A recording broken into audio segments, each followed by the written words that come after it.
Is it time? It is time for us to do what we have been doing, and that time is every day. We'll know in a very short period of time, but it looks like it could be something that will be not good. Believe me, not good. I see issue with that. And again, hey. You're not going to be able to insult your way to the presidency. That's not going to happen. I don't know who created Pokemon Go, but I'm trying to figure out how we get them to have Pokemon go to the polls. I'm Ted Cruz, and my pronoun is kiss my ass. So when you think about it, there is great significance to the passage of time in terms of what we need to do to lay these wires, what we need to do to create these jobs.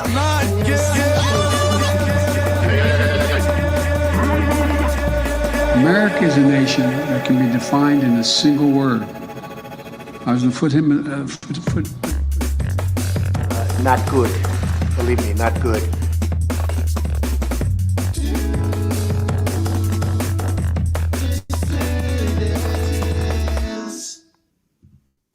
Hello, dissidents. Welcome one and all to a regular old Sunday evening edition of the Do Dissidents podcast. My name is Keaton Weiss, here, of course, with Russell Dobular. Hello.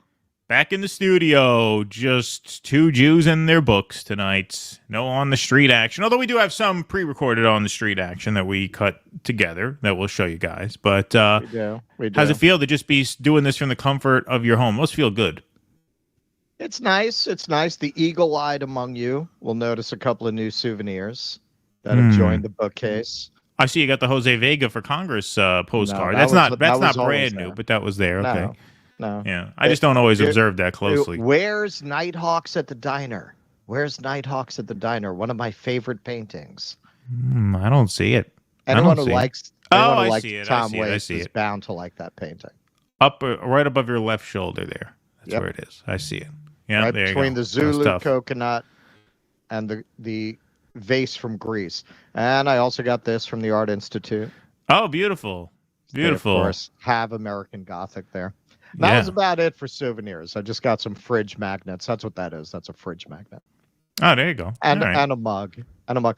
And our friends, the Zago brothers, gave us all these. Oh, yeah, the T-shirts. Yeah, absolutely. Absolutely. I have the prints Pop up got here. one. Kit got one. Can I reach I this? guess Jimmy and Steph have. Right? Let me see. They Is passed that- these along. That's the poster board. They're I have up one- there. I have one I for can't you. reach them. All right. Yeah, very cool. Yeah, Pasta got one. Kit got one. It was a fun time in Chicago. Hope you guys checked out our streams. We streamed exclusively to Rumble. We did one stream the night of for the speakers, and that was really all we could take. I know we first thought maybe we'll do 4 nights of these. That was too big a promise, I think. I mean, as it turns out, the scheduling wouldn't have worked anyway. It wouldn't have worked because covering it was the protests, or if we're going to prioritize covering the speeches, I could have stayed in fucking New Yeah, you York. could have stayed at home. And the protests ran late, so it ran into the speeches. So there wouldn't have been a way to do it anyway. Which is why we said, subject to change. We don't know exactly how this is going to go. But yeah, that first night was so brutal. I'm glad we didn't do any of the others. It was like watching CNN. I had that same feeling of pressure in my skull. Yeah. Like I'm going to go all scanners. Yeah, no, that was like it's gonna pop. Yeah, no, it was quite the chore, the chore. Awful. Yeah, awful. If you don't believe in it, it's just nails on a chalkboard. Just like corporate media, it's just nails on a chalkboard. Like if you're tuned in to the mendacity of the whole ritual, you just can't watch it. It's really nails on a chalkboard. Yeah. I haven't cared about a Democratic convention since 2012. So it's been over 10 years since I actually cared to watch one. It was actually invested in what was going on. Yeah, sure. Right. Yeah. Right. That was it.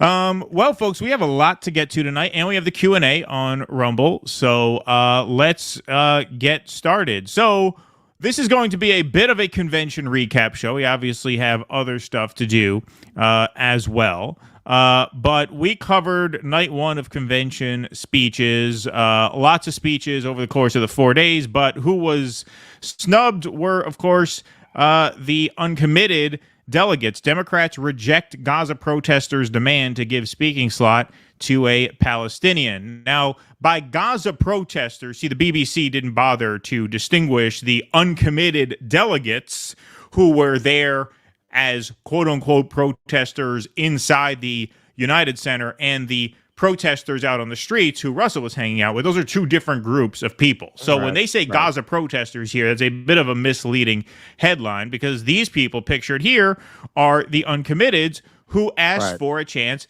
to speak. So Democrats have rejected demands from demonstrators to allow a Palestinian to speak at the Democratic National Convention in Chicago. Uncommitted delegates, again, not the same thing as the protesters writ large, who oppose U.S. support of Israel's war in Gaza, began a sit-in protest just outside of the arena doors on Wednesday night, so that had been night 3 out of 4. But by 6 p.m. local time on Thursday, the deadline protesters had set to hear from Kamala Harris's campaign, activists said they had not received a response to their requests for a Palestinian to be allowed to take the stage. The sit-in protest on the final night of the convention came as thousands of demonstrators outside the perimeter continued to rally against the war in Gaza and White House policy. So here's a little video by Freedom News. We're not going to play all of it. Forgive the sloppy editing job. It wasn't our editing job. But here is a little bit of the scene outside the convention halls at that sit-in protest. As I'm scrolling through, seeing a live genocide happening before my eyes of my own people, the nightmares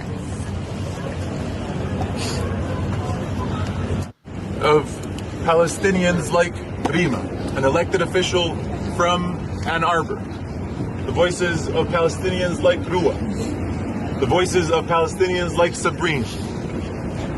And since we're here, let me let you in more. Again, I don't know why they edited it that way. A father left last week to pick up the birth certificates of his 3-day-old twins. He got back and his house was bombed. His twins were killed by U.S. funded bombs. His wife was killed by U.S. funded bombs. His mother-in-law killed by U.S. funded bombs. 16,000 Palestinian children. Those could have been my children. That could have been me. Yep. And this, we are going to play the full thing here.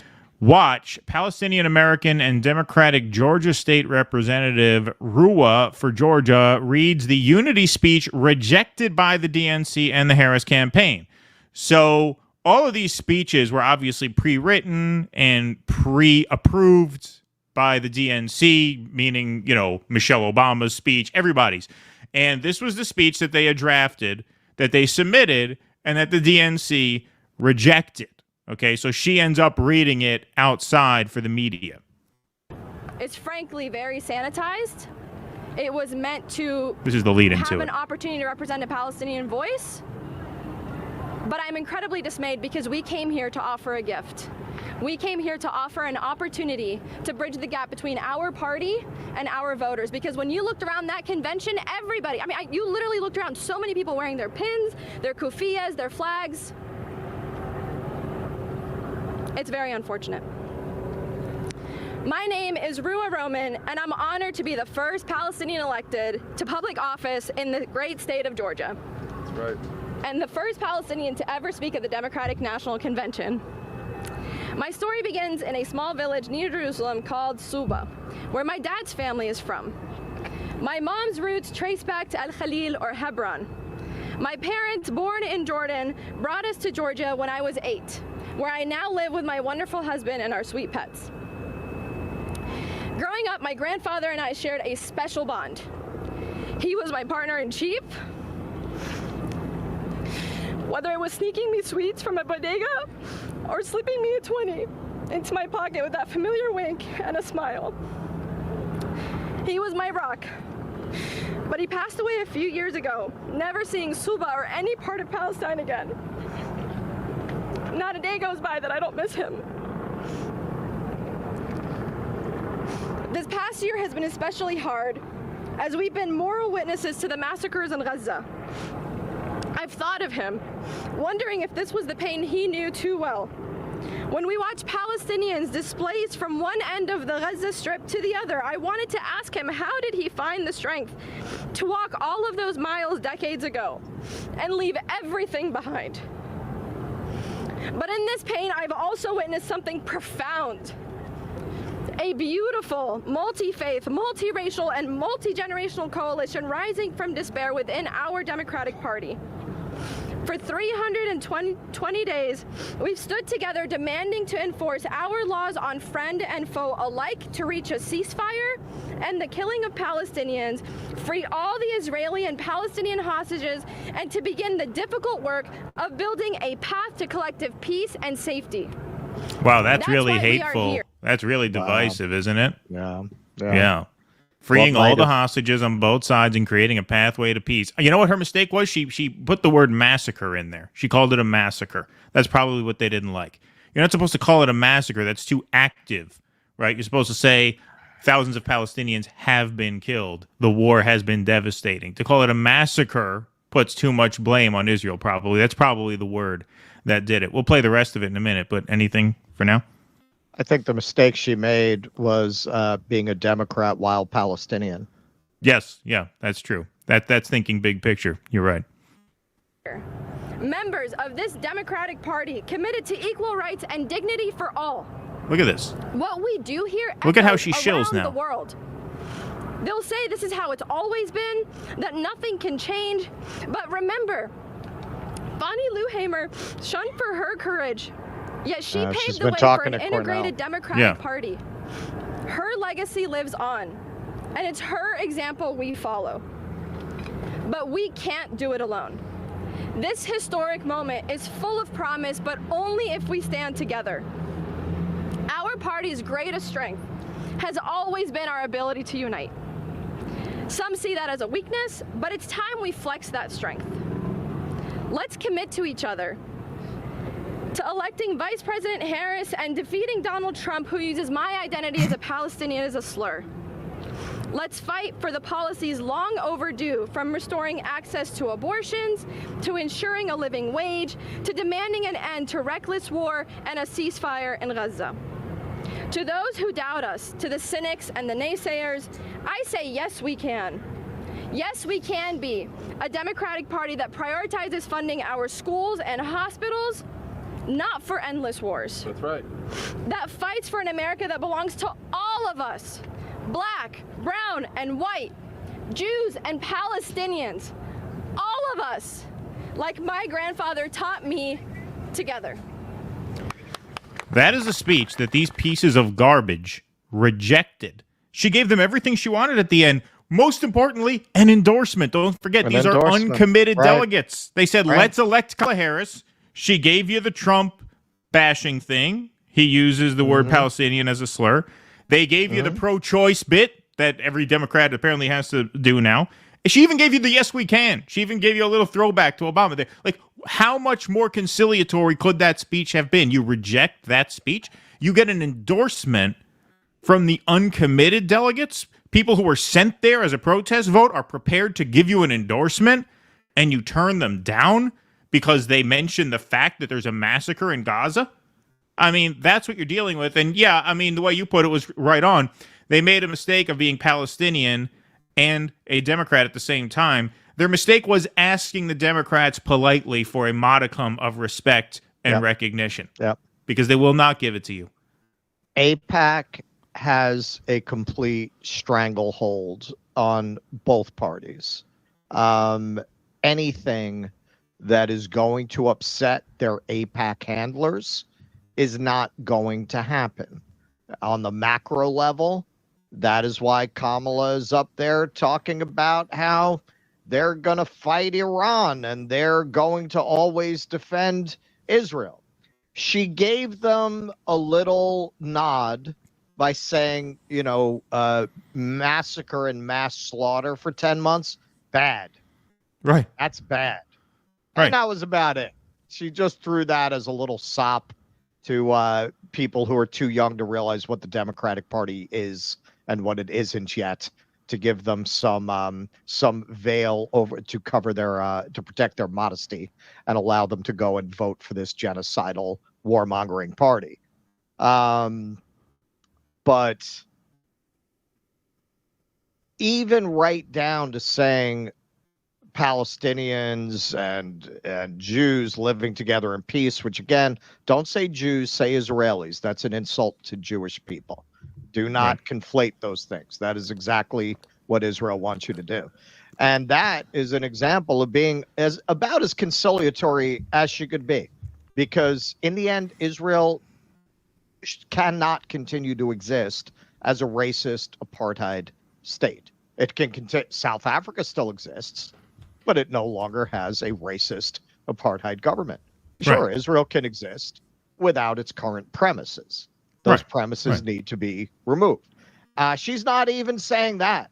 She's essentially offering a two-state solution, which I'm sorry.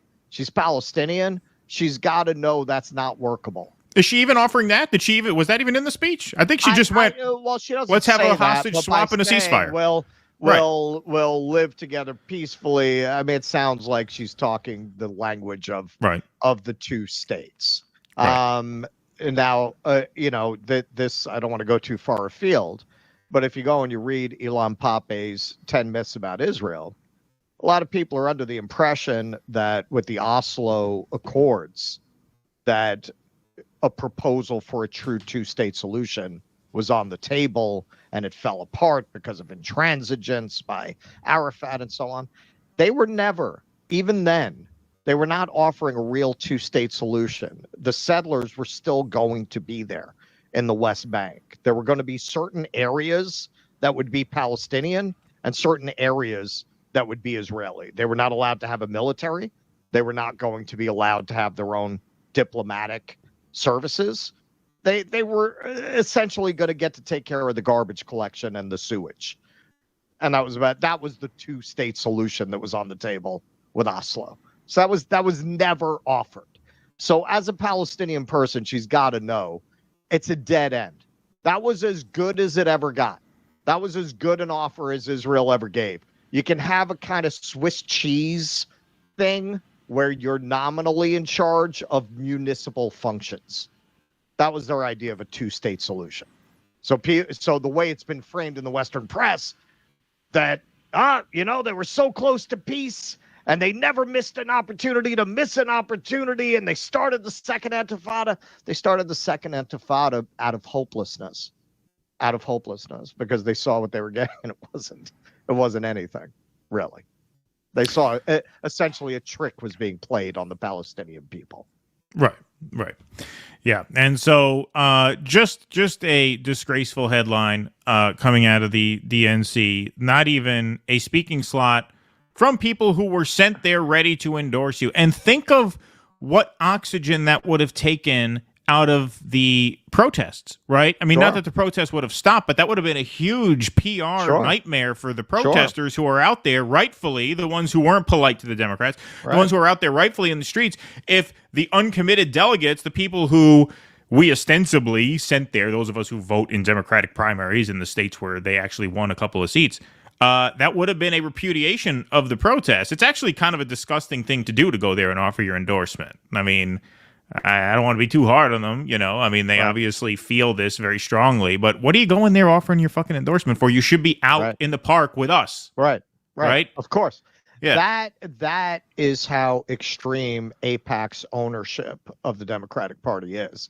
Because at the end of the day, if you look at how they played this whole thing, from whacking an incumbent president to creating an avatar out of one of the most untalented politicians ever to hold that nomination. These aren't stupid people.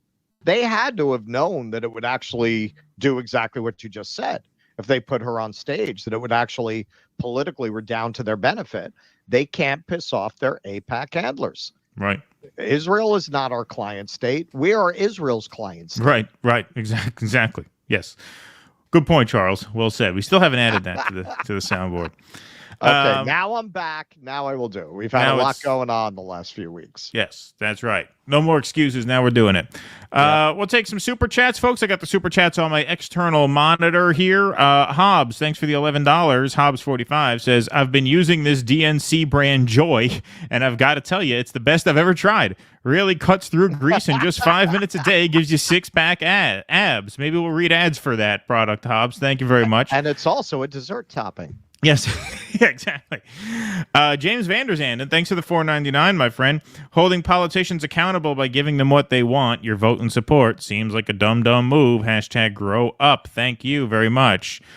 Peter Monahan, thank you for the $10. Hey, I appreciate you guys getting back to me on my email. Of course, yes, and obviously, best wishes to you, Peter.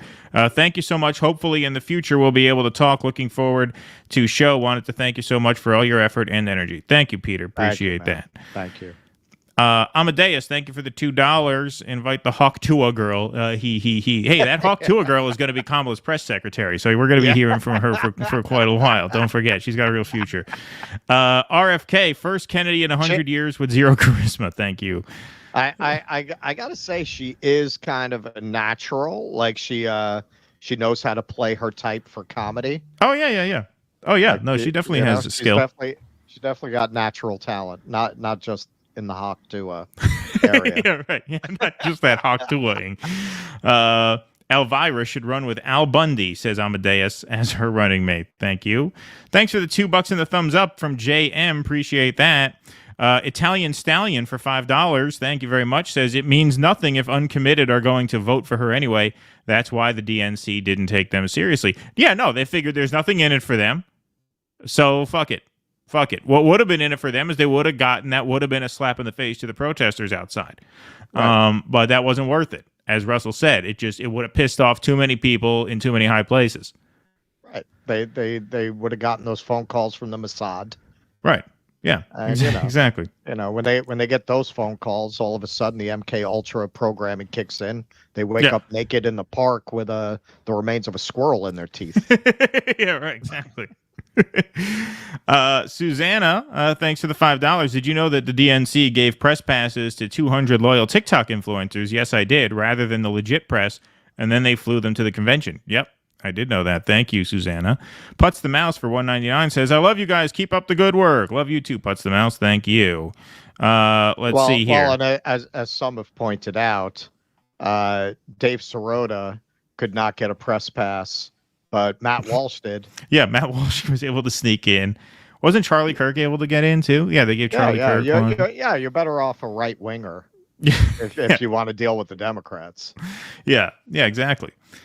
Canada Strike, thanks for the $6.99. Rumble's effing up. Looks like Rumble's going through for most people, but sorry you had a problem. So let me say this here. Keaton, clean shave looks good. Thank you.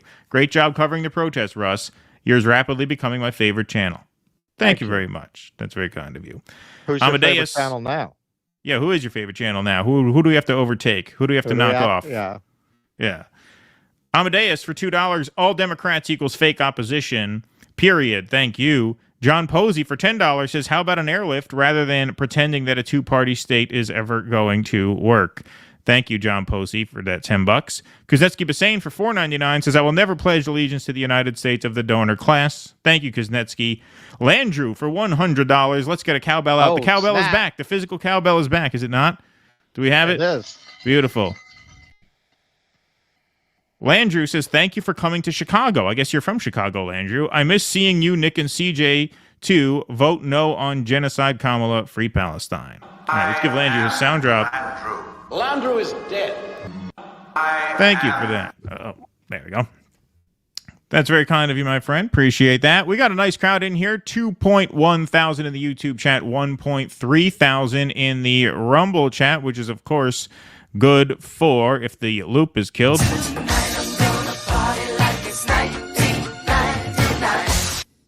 All right, let's hit that like button. Let's hit that follow button. We got Jake in the house tonight, too, for the first time in a while. Our schedule was so crazy last week. We were without Jake, who was working his day job But thanks to Jake for being here. We got a couple Rumble rants, which we'll get to after this next piece. All right, folks, this is a quick one, but this, I think, is a nice compliment to our first segment about the hypocrisy on display at the Democratic National Convention. As a practical joke, I guess, they put Bernie Sanders' speech in front of J.B. Pritzker's speech, the governor of Illinois. You know, there's a lot of talk about how these hidden cabals make people perform humiliation rituals in public. Right. Everyone dismisses it as a conspiracy theory. This is pretty good evidence that that's real. Yes, here it is. And my friends, at the very top of that to-do list is the need to get big money out of our political process.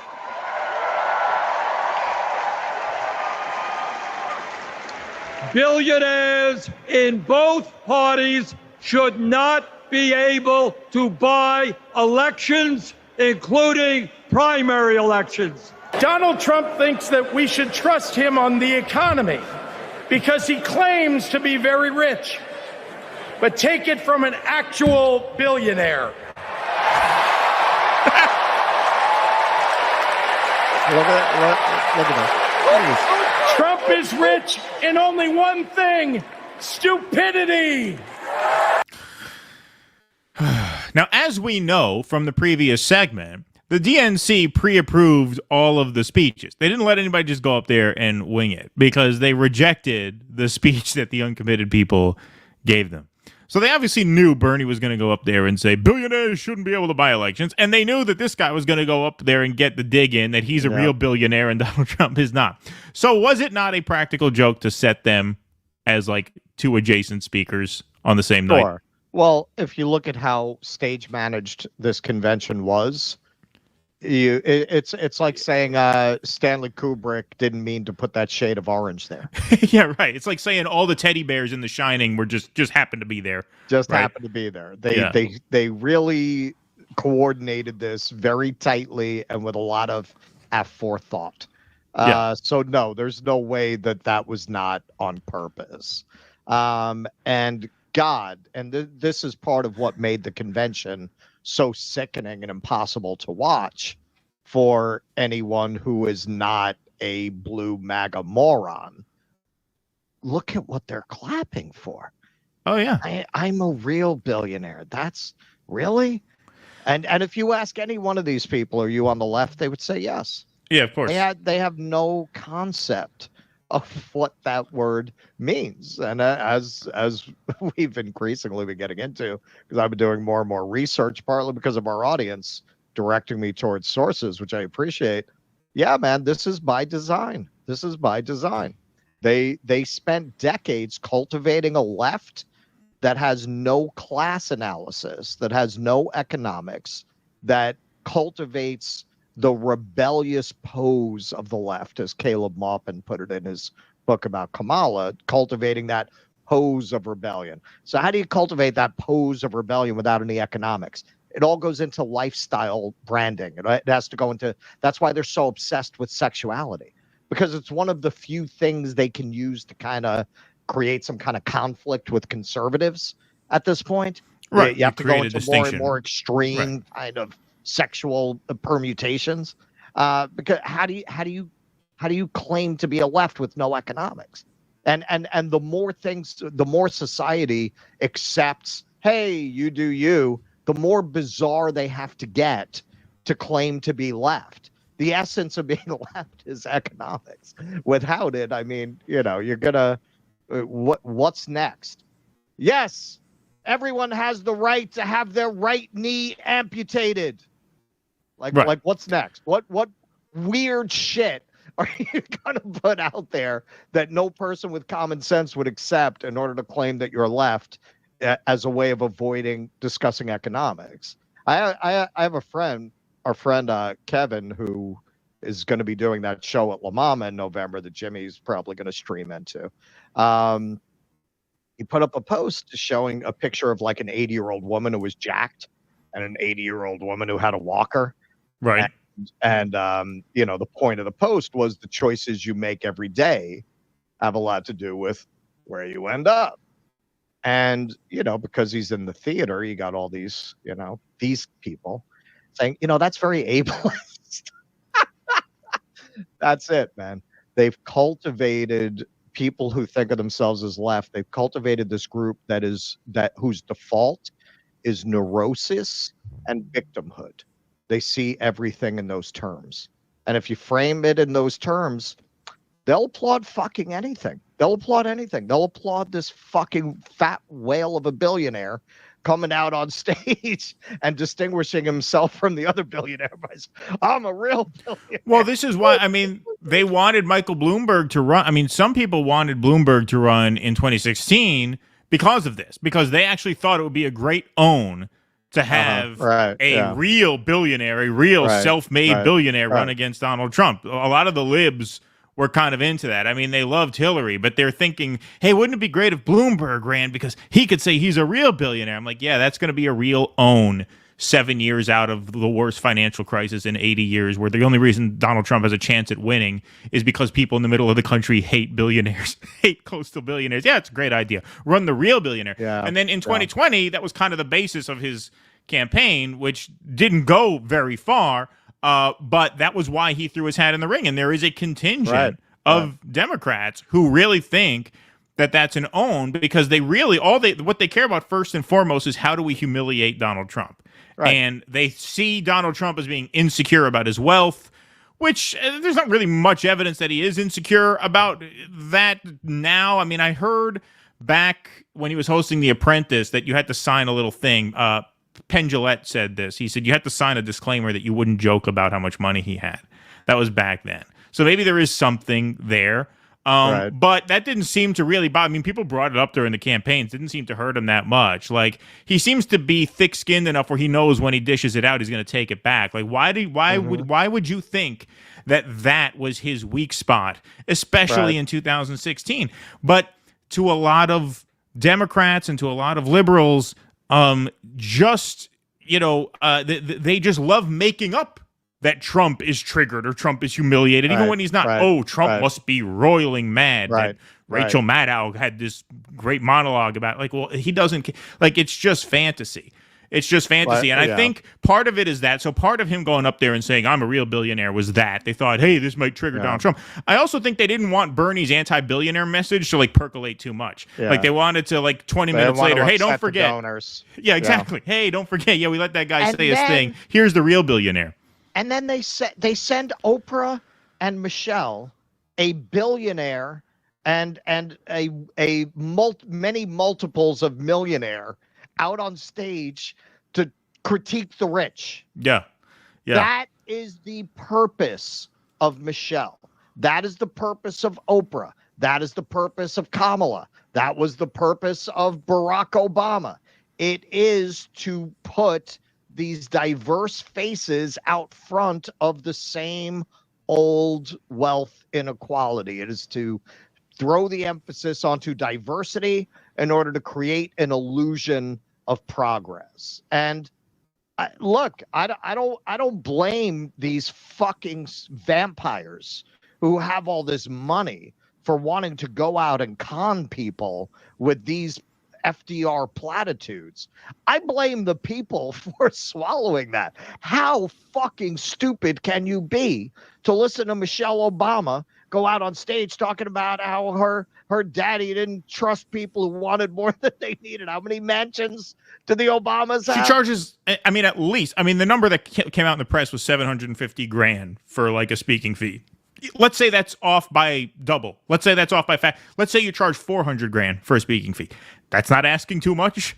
That's not asking too much. You're the first lady. You have 3 mansions. You need $400,000 for a speech. That's not asking too much. Right. Yeah. And Oprah, what's her job in Hollywood? To rehabilitate the image of all the sexual predators running around in the hills?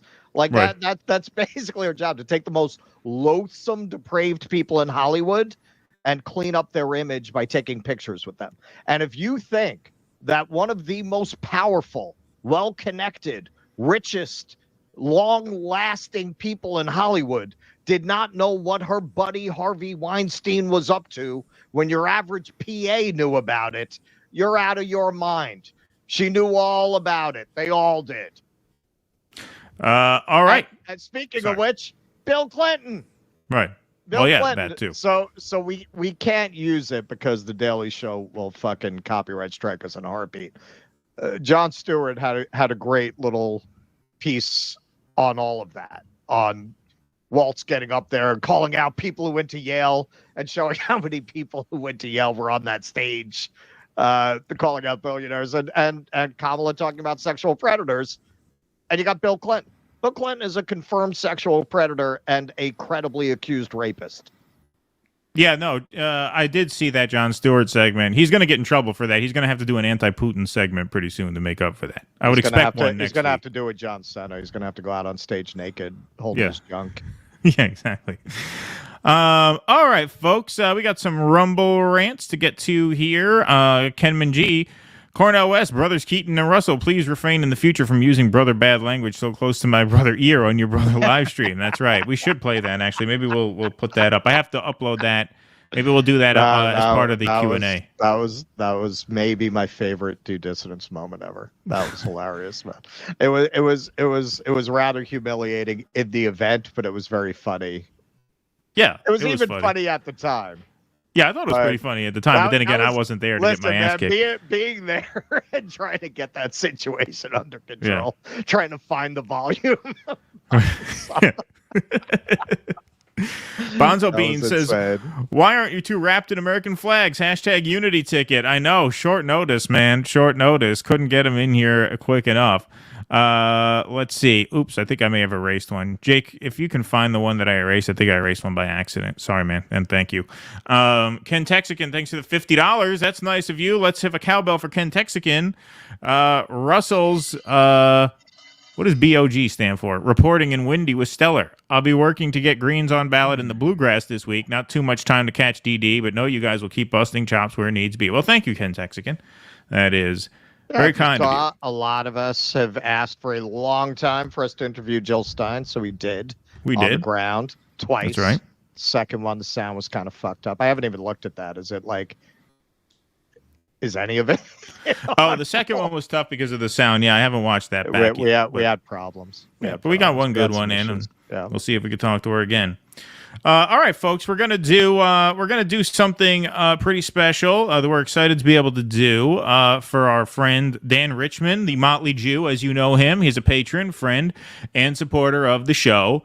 And we are proud to have a little sponsorship agreement with him for his new show, which is called Heeb and Goy. It's a YouTube show and podcast. I love this logo. Heebs and Goys should get this. Nicely done. Yeah. Yes, very, very cool and a very good show. I am a subscriber. I watch the show. So if you're looking for a break from politics, how about listening to two old dudes complain about everything from recreational nose blowing to adult milk drinkers?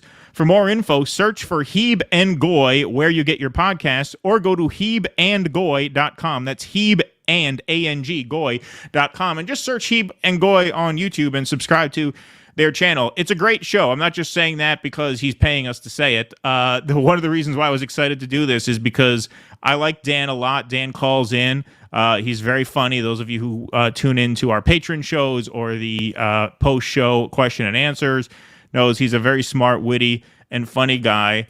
And the show is really fun. It's very easy listening. It's basically just two guys, a Heeb and a Goy, finding comedy and irony in daily life. It's basically like Seinfeld without the genocide support. That's how I would say this show is. And it's really good. So type Heeb and Goy into YouTube. Up teenagers in Central Park. Yeah, right, exactly. It's a cleaner, more wholesome, less violent Seinfeld. It's quite good. So search Heeb and Goy on YouTube and hit that subscribe button, please. Help our friend, the Motley Jew, out. All right. I hope we nailed that for you, Dan. We're going to be seeing Maiden soon. That's right. And he's going to be seeing Maiden with Russell in November. All right, Dan, I hope we nailed that for you. If you're in the chat, let us know how we did. I think we did pretty good. But we will be plugging that show from time to time here on the program. Happy to do that. Now let's see where we are in terms of super chats here. Italian Stallion for $2 says that was laughable. What a joke Uncommitted is. Yeah, they just humiliated themselves for nothing. Absolutely. Yep. And that is how it always goes. Like, yeah. Look, call it the Elizabeth Warren principle. There is never anything to be gained by bending the knee to these people, other than maybe you don't die in a mysterious weightlifting accident. But Right, they're exactly. never gonna. They will never forgive you for not bending the knee without being asked. That's Right. it. You have to. If you don't show absolute obedience, if you're not their creature from the get-go, you get skata. Which Yeah. my Greek friends will know what that means, and the rest of you could probably figure it out. Yep. I know what that means. I had a Greek friend growing up. Jimmy Dore in the audience. Hey, Jimmy, thanks for the $4.99. What's up, JD? Cornell is on the Michigan ballot. Game changer. That's right. He is on Michigan ballot. I think he's Is off he? the Pennsylvania ballot, though. Yeah, I'm honestly I saw surprised that he's on a today, swing that he's state off ballot. Pennsylvania. Yeah. Yeah, off Pennsylvania, but on Michigan, which is honestly surprising to me that he's on a swing state ballot. I didn't think he was going to be. Tan Green, thanks for the $5. The Democratic convention seemed incredibly contrived. Dems deserve to lose after all their shenanigans. My folks liked it, though, and they vote. Well, this is what we were talking about. Do we have anything? Yeah, I think we can get more into that on segment number 5. And that'll come up then. I was thinking, should we go into this now? Or do we have a segment that's about it? We have a segment that's pretty close. So there we go. We'll save it. All right, folks. Now we got something else we got to do. So live from the DNC, we're friends of show Jenk and Anna Kasparian. And Jenk has a plan this time, folks. He has a plan. This time, it's going to be different because this time, see, what we're going to do is we're going to vote for Kamala, but then what are we going to do after we vote for Kamala? This time he's got a plan. Let's hear what that is. Hold on. Let's hear what that is. If she wins, we must hold her accountable. Now, the good news is... that's the plan. All right, so she's going to win because we're going to help her win, and then we're going to hold her accountable. I didn't Everybody even understand notice that? this banner down here. Tell us what brings you joy. Team Joy. They're ready to hold her accountable. Team Joy. I didn't even notice it. Good catch. I didn't even notice that the first time I saw this. What a couple of fucking prostitutes, man. Wow. Team Joy. Wow. Team Joy, but we're going to hold her accountable. Wow. All right, let's watch this. Let's watch most of this. If she wins, we must hold her accountable. Now, the good news is, in this speech and in this campaign, she is giving you a pathway to hold her accountable. Not on purpose, accidentally. Let me tell you what it is. Number one, she keeps emphasizing we are not going back, right? They've said that hundreds of times. Anna's like, thank God they cut away from me. Thank God they cut away from me. If you look at her face, I mean, she looks like I look when you're on a Disney rant. You know, that's the way she looks in this. She looks like, oh my God. I mean, she could tell she's not buying it, but he just goes out there and sells it, man. This guy goes out and sells anything. He'll sell a T-shirt. He'll sell a coffee mug. He'll sell whatever. Help me write my book or hire a reporter that I'm not going to hire. They were hawking that T-shirt 5 Yeah, seconds the waltz to the vaults to the waltz, which is cringe in and of itself. Now she's had that look on her face like she's in a saw trap for at least 2 years. Yeah. You know, she got herself in a trap and she doesn't know how to get out because I don't think there's anyone who would hire her. She doesn't have an obvious lane to go into. She's stuck with him and you could tell it's no exit for her. You know, now she's just trapped in this hell with this bloviating asshole forever because her whole career is built on being on this channel. No one else is going to take her. And she doesn't have a profile that would allow her to go independent successfully. Yeah, I mean, yeah, exactly. Like if she went alone, like, could you do like... Who'd watch it? I mean, it would be like Megyn Kelly who supports a public option, basically, would be her lane. I mean, which is pretty narrow. All right, let's watch this one more time. Sorry. In this speech and in this campaign, she is giving you a pathway to hold her accountable. Not on purpose, accidentally. Let me tell you what it is. Number one, she keeps emphasizing we are not going back, right? They've said that hundreds of times. We are not going back. Mm-hmm. So if on a policy position she goes back, we all need to unite together as Americans and start chanting, We are not going back. We are not going back. You can't tell me that this is what every Democratic candidate does. And I don't care if you love Democrats more than you love your own mom. That'll work. You can't tell me that Democrats don't give you a ton of promises and then don't deliver on 80% of them at a bare minimum, and then go, good enough, you should be happy, okay? No, this time you don't get to make promises and then go back, because we are not going back. Why? And the second, why not? Why wouldn't they get to break their promises if they know you're going to vote for them anyway? This was the guy who, by the way, told you to vote for Biden in 2020 because, of course, we can primary him in 2024. We'll just primary him. That's it. We'll hold his feet to the fire. Yeah. Yeah, that's exactly. what I literally, the morning after the election, I literally went around the Upper West Side taking pictures of people having brunch. Right. Yeah. Yep. And then when I posted them, I had libs get very angry. We're going to hold his feet to the fire. You've never held a Democrat's feet to the fire before. Why would you start now? Why? And of course they did. What happened over the last 4 years? This guy's fucking brains are leaking out his ears, and they're running around talking about cheap fakes. Right. Yeah. Yeah, exactly. Exactly. All right. So that was number one. Let's hear number two. Slogan they have is, when we fight, we win. Okay. So when you're in office, and if you go back on any of your promises, we're going to fight. And when we fight, we win. Right. So this doesn't just apply for Kamala Harris. I'm getting tired of winning. Yeah. When you fight, you won. I am tired of winning. All this winning. What fight have you won? What fight has the progressive wing of the Democratic Party won? When we fight, we win. That's based on what? Not that. Yeah. Oh, forget about Medicare for all. Minimum wage, paid leave, paid family leave, paid sick leave. Any of the Build Back Better item? Nothing. Not zero. Single payer. Oh, no. Public option. No. Not a single thing. Nope. And we did a short segment on this with our friend Kit while Russell was getting to the park the other day. But Russell had the good idea to include this here. The people who the Democrats answer to, their base of power, are these people, the delegates who covered their ears and mocked the protesters on their way out of the convention.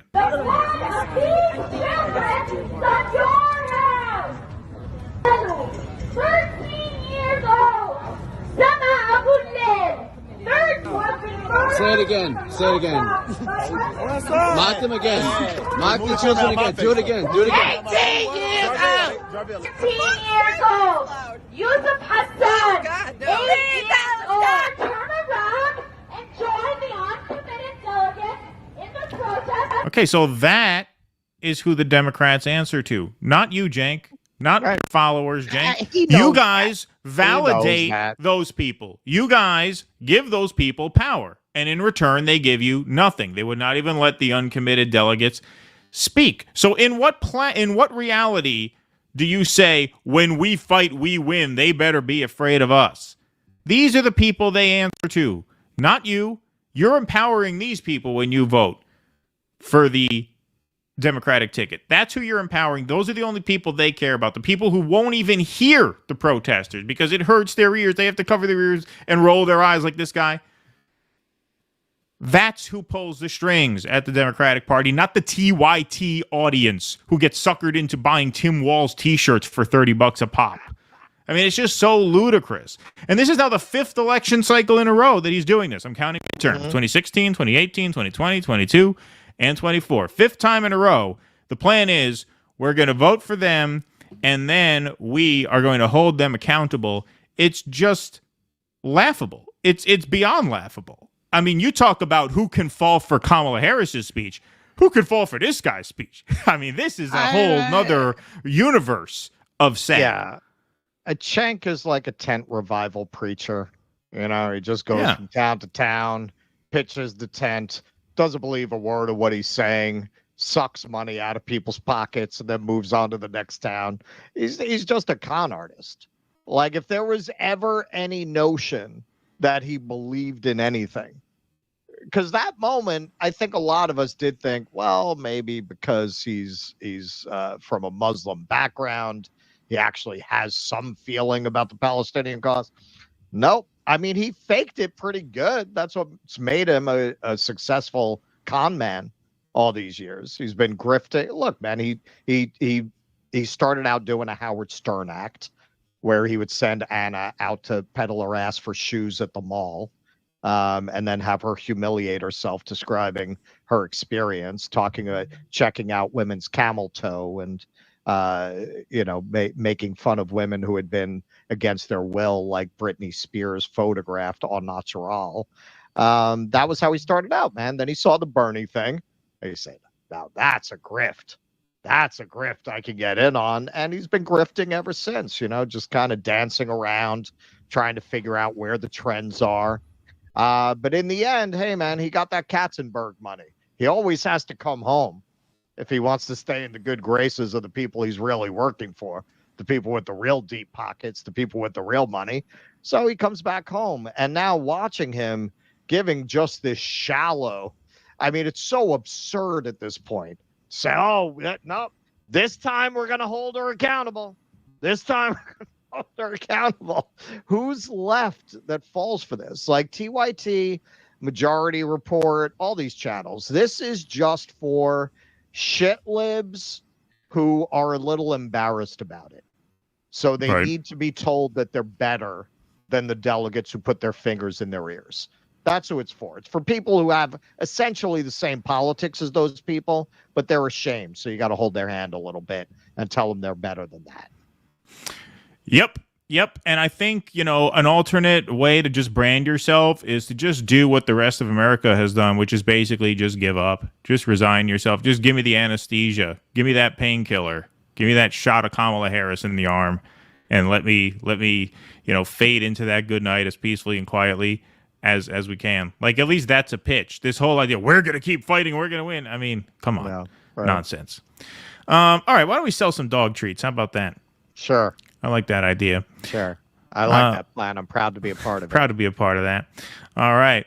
Hey, folks, if you have a dog, I have a dog. We've all been there. Our pup goes from full of energy to sick and miserable in an instant and at the worst times. Then we're calling vets in the middle of the night, all on weekends, trying to find a clinic that will take us in. It's a terrible way to manage your dog's health, not to mention your stress levels. That's true. Pets getting sick all at once is very stressful. And your monthly budget. That's extremely true. Vets are brutal.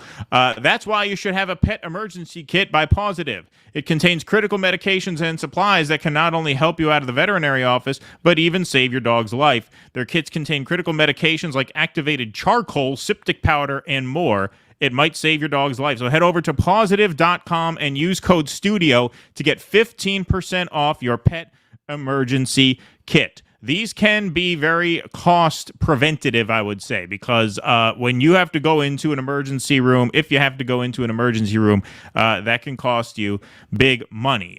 So that's positive.com and use coupon code STUDIO. Side effects may include your dog identifying as Alex Bones. Yeah, there you go. Yeah, what I do is when my vet prescribes medication now, I will, like, when she prescribes my dog like a stomach med, because she has like a very sensitive gut, takes after old man in that way.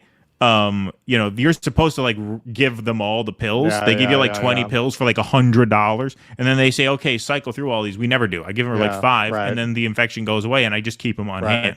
Because if you have to go back to the vet every time, it's $100 for medicine, $80 for the visit. God knows they're going to do some test that's going to run you $50, $60. They throw they $10 waste disposal fee, which is throwing away a bag of dog shit, throwing a bag of dog shit in the garbage, $10. Like just it adds up so much that what I do is I ration medicine and keep it on hand. Yeah, that's what gets really expensive with pets. If they get sick, that bill can be killer. Yeah, no, absolutely. So can't hurt to have a kit of therapeutics on hand to at least try, see if they work. All right. Scotty, this might be your first time calling in. Appreciate you calling in, but it's not time yet. We opened the call line on the switch over to Rumble. So if you could just hang up or remove yourself from the studio and then call back on the break, because it's it's difficult to run the show with the callers hanging out backstage. But thank you, Scotty. Okay. All right. Let's go to... Thank you, Scotty. Appreciate that. And don't worry, we'll hold your place. You will get a chance to talk later. Not provided. Thanks for the $2. You need to talk more about Biden and Strom Thurmond. Thank you. Not provided. Appreciate that. Mr. 88 Def, thanks for the $5. Most music and movies today just suck. The last rock band that was against the system was Rage Against the Machine. Today, they'd be banned. Thank you, Mr. 88 Def. Did you read my tweet about the Foo Fighters? Is that where you came up with that? I tweeted about the Foo Fighters because, they're suing the Trump campaign for using the song to bring RFK out. And I said, I don't mean this as a political statement, but I've always thought they were the most overrated band of their time, easily. The Foo Fighters? Yeah, there's not a single song that I would voluntarily put on. Their best songs are songs I might sit through if they come on the radio. But yet they're this huge band, and Dave Grohl, Nirvana, that whole thing. But they're still so relevant in terms of concert sales. They're still filling stadiums, and I just always thought they were so average, average. I mean, the Spin Doctors are probably worse. The Spin Doctors had a few good songs. I would say the Spin, and they don't nearly have the cultural cachet that the Foo Fighters. I'm not saying the Foo Fighters are the worst band of their time. I'm saying the most overrated. They're one of the very few bands from the 90s that still consistently sells out arenas and stuff. Why? It's bland. I won't say bad music, but it's not good. It's very generic sounding to me. I don't like a single song of theirs. All right, so you want to see how the neurons in the brain work? Because Chicago is frozen in the mid-90s in my brain. As soon as I got there, Dandy Warhol's I Never Thought You'd Be a Junkie song got right in my head. Oh, yeah? I had earworms of that song for a full day. Yeah, see, the Dandy Warhols, they're a fun band. And obviously, yes, I'm seeing in the chat, Nirvana, great band. But, Kurt Cobain was the brains of that. Yeah, sure. Yeah, so anyway, I feel like every band has, every decade has one band that just makes this huge impact kind of undeservedly. Guns N' Roses were the 80s. Guns N' Roses, really huge band. Few decent songs, nothing really beyond that. Foo Fighters are like that.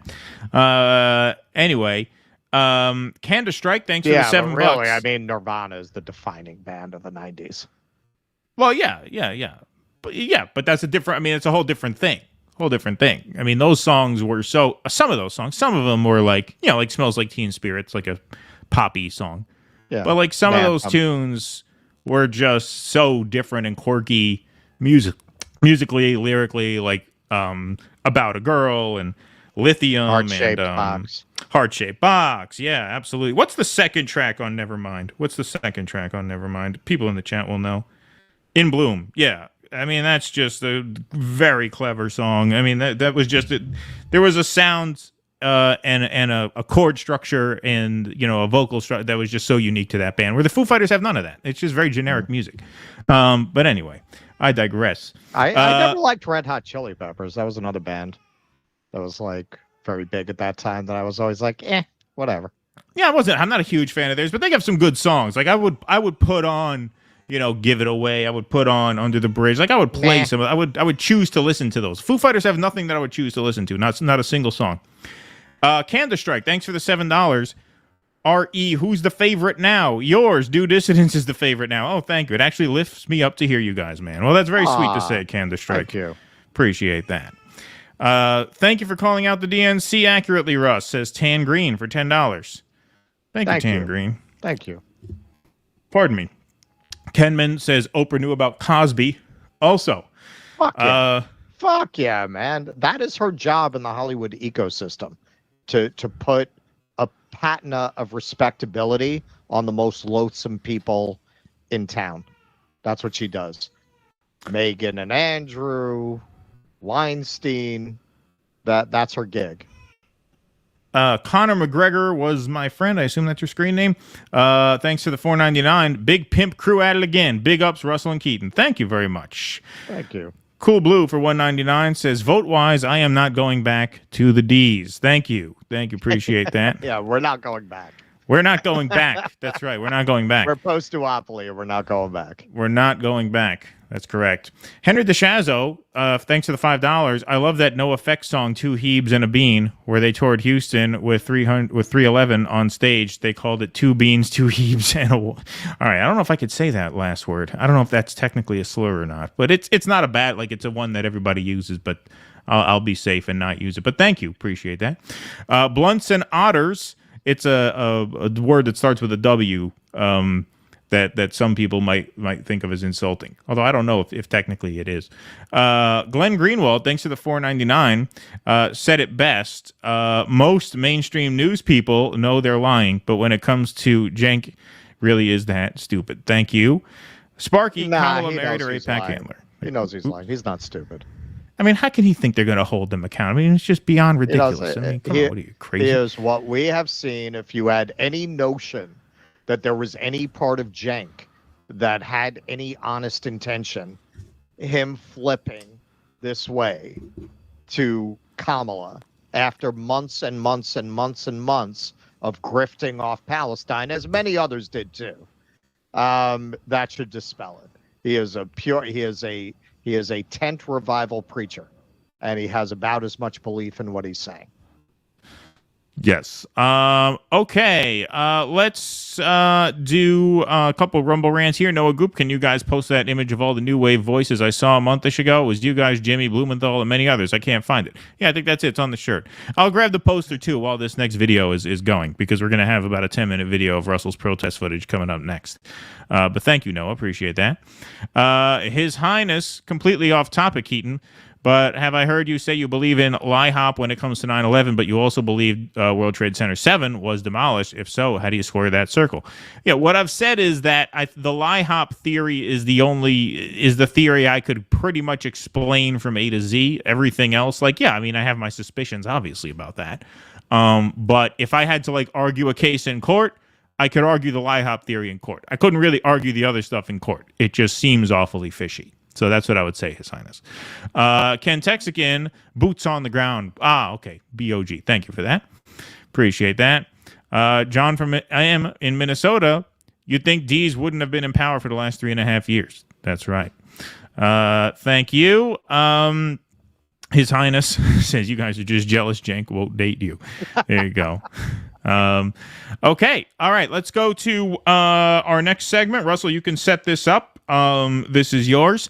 And then Jake will do the patron scroll after this next piece. So just a heads up. All right. So this was right after the final stream ended. And I said, I'll get a little footage before I go back to the train of the end of the protest. And I got more than I bargained for. I was out there about another hour and a half. There was a lot going on. People getting arrested. Not too much, though. There was clearly an order from the top not to do a lot of arrests, to do symbolic arrests to get the rest in line, but they definitely didn't want those images. And, going at screaming at the delegates, blocking traffic. We'll talk about it. I felt like some of the tactics were counterproductive, some of what was going on there.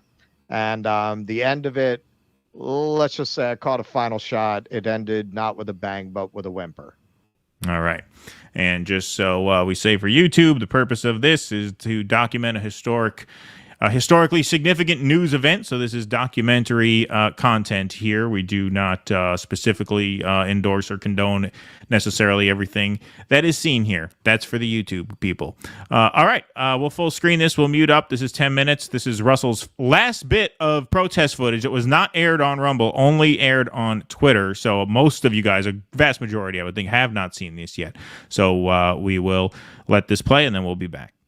The last of the protests, and they've been telling people to disperse. I just want people to throughout the week, throughout the last 4 days, the DNC, anti-Israel protesters, in many cases anti-American protesters, including those that were outside the building where the Israeli consulate is located. For now, it seems like it's coming to an end. We'll see. Keep you posted. Hey, Russell Dobbular from New Dissidents. So you had a little tussle at the beginning of the protest. What was that about? No tussle. Just trying to get people to talk to me. So why were they getting so angry at you? You'd have to ask them. You'd have to talk to them. I'm sure they have their reasons. But, you know, we're here, just like you, to talk to people, get their opinions, get their thoughts. And some people don't want to do that. They want to shout. They want to shout us in the media down, and it's unfortunate. But, you know, I'm used to that.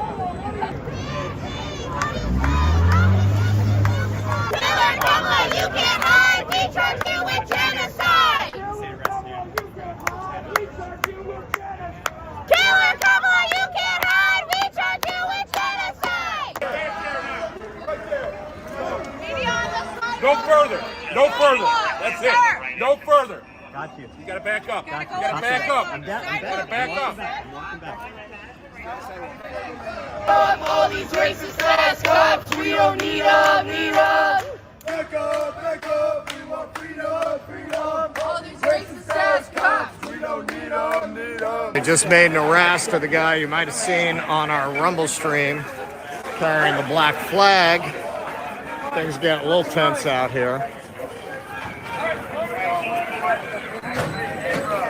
Throwing the guy in the paddy wagon. Pigs go home!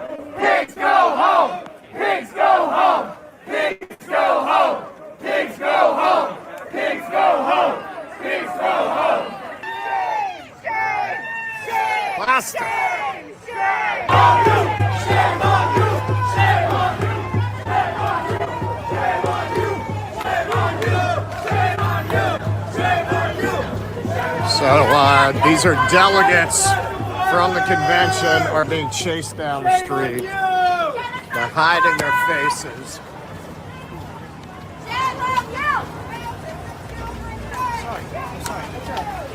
My helmet on.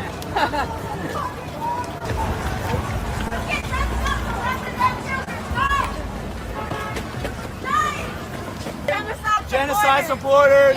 Shame. Shame. You guys feel good? You guys feel good? You guys feel good? Genocide supporters. We got protesters holding up the traffic. Shame on you! Shame on you! Shame on you! Yeah, it's okay. Shame on you, So what do you think about these protesters? No comment? Do you think Kamala's going to change policy in Israel? They're a piece of shit anyway. Spinning the tires. Just turned around and What do you think about these protesters? Any thoughts about the protesters? Genocide supporter. How does it feel to be a genocide supporter? Tell the world, huh? You like killing children? Is that your favorite thing? Sir, That's what you're voting for. 50 feet. It's Same COVID. party. It's COVID. Get tested. No, girl. I've been tested. Get the fuck out my face. And what you gonna do about it? Get the fuck out my face. You're gonna kill me like I'm a child? I'm not from motherfucking I'm not from Don't talk to nobody like that. You understand that? Don't talk to anybody like that, bro. Rebbe Weiss, what do you think about the protests against the delegates out here?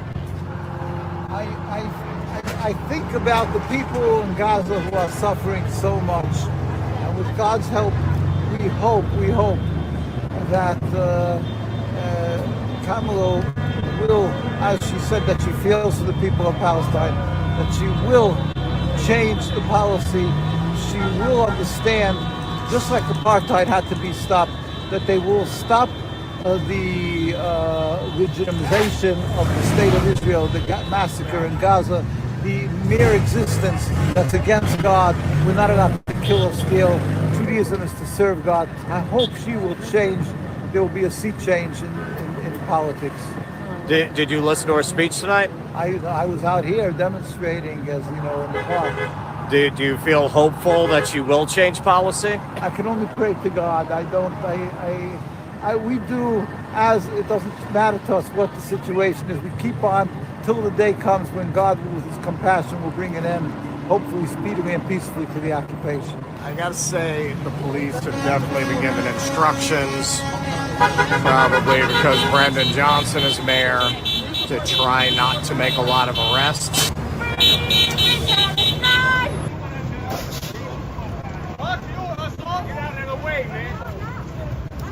Another dumbass bitch, man. Can you tell us what you feel about this? I don't give a fuck about it. Do I really give a fuck? They weren't worried about the fuck when the other troops were over there getting killed. Can you just tell us how you feel you'll be first page tomorrow? That. Get the fuck away from my car. I'm gonna tell you right now. You're gonna be first page tomorrow. Get the fuck. I don't give a fuck. Get the fuck away from my car. What part don't you understand? Huh? Oh, you heard me. Don't get stupid. You won't be famous like this, bro. Get away from my car, man. You just gotta be nice. Get away from my car. You want me to be nice and get the fuck away from my car? Just say please. I don't gotta say please shit, man. I pay taxes just like you. Why the fuck I gotta say please to let me go? What's your thoughts on the DNC being held in Chicago? Oh, none of it. I don't give a shit. Are you talking about the guy with the black flag? The guy with the black flag and then some people running off. 2 hours trying to get home. People are running out. That's all, bro. I just want to go home. That's being ignorant, man. Hey, go. Hey, asshole, keep moving, fuckface. Who said that? Hey, come on, buddy. Yo, friends, get him. It'll be all about one guy in front of a damn thing and not about Gaza and not about the fucking DNC. We're gonna make this the story. Palestina. Do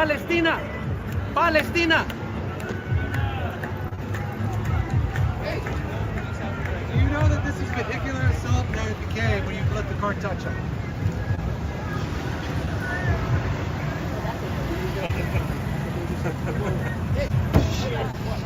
Whoa, hey! Palestina! Get out of the way, dude. Get out of the way. Palestina! Hey! Hold up! No. No, get out of the way, get out of the way. Fall back. Oh, shit, dude. He's coming. Hey, get back in your car. What you did, man? It wasn't nobody. Get in your car. What you did, nobody. Get in your car. Look at all these people right here. Get in your car. No, man. Go home. Man, what you did? No one did it. Go in your car. What you mean nobody did this shit? It's best for you to go home. What you gonna do, man? Look at all these people. So what, man? What the fuck did you do, I man? know, it sucks. Go home. What do you mean it sucks, man? You like this shit, man? No, I don't. That's what they did, man. Nico! I know who did it. Get out of the street! Out! Get out of the street! Out! Get out! Get out of the street! Out of the street!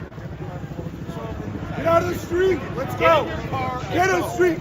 Get out! You guys are causing havoc right now. Let's go! Get out! Let's go! I know.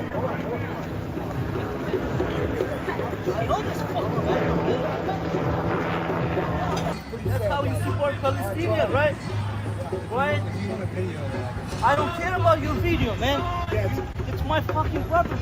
Damage it. You need a video to show for what? You want to go to prison for that? You want to go to prison for that, man? Where's this fucking court? One of the 12 districts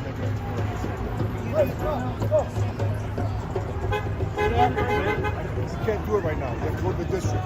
Hey, don't touch me. Don't touch me. Don't touch me, Gary. Sorry. Hey, I got the real zombie doctor.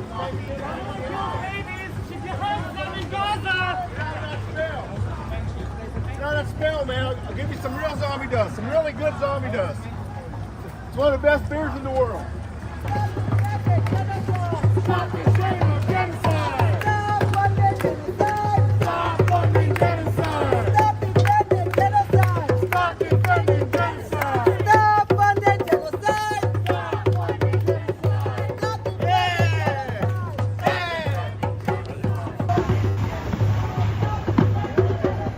Stop defending genocide! All right. Just got to unmute your microphone there. So that was after the end of our Night 4 live stream. That was on the way home. Yep. And yeah, as a lot of people have pointed out in the chat, and I agree. A lot of what you saw there, I would consider counterproductive. This comes up a lot with climate activists who will block traffic. There have been cases where ambulances with sick people inside were not able to get to the hospital. You got to ask yourself, what are you trying to accomplish? Are you trying to help the Palestinian people, or are you trying to show off? Do you want to be seen more than you actually want to help? Because when you block these working guys, when you damage their cars, you didn't make a convert.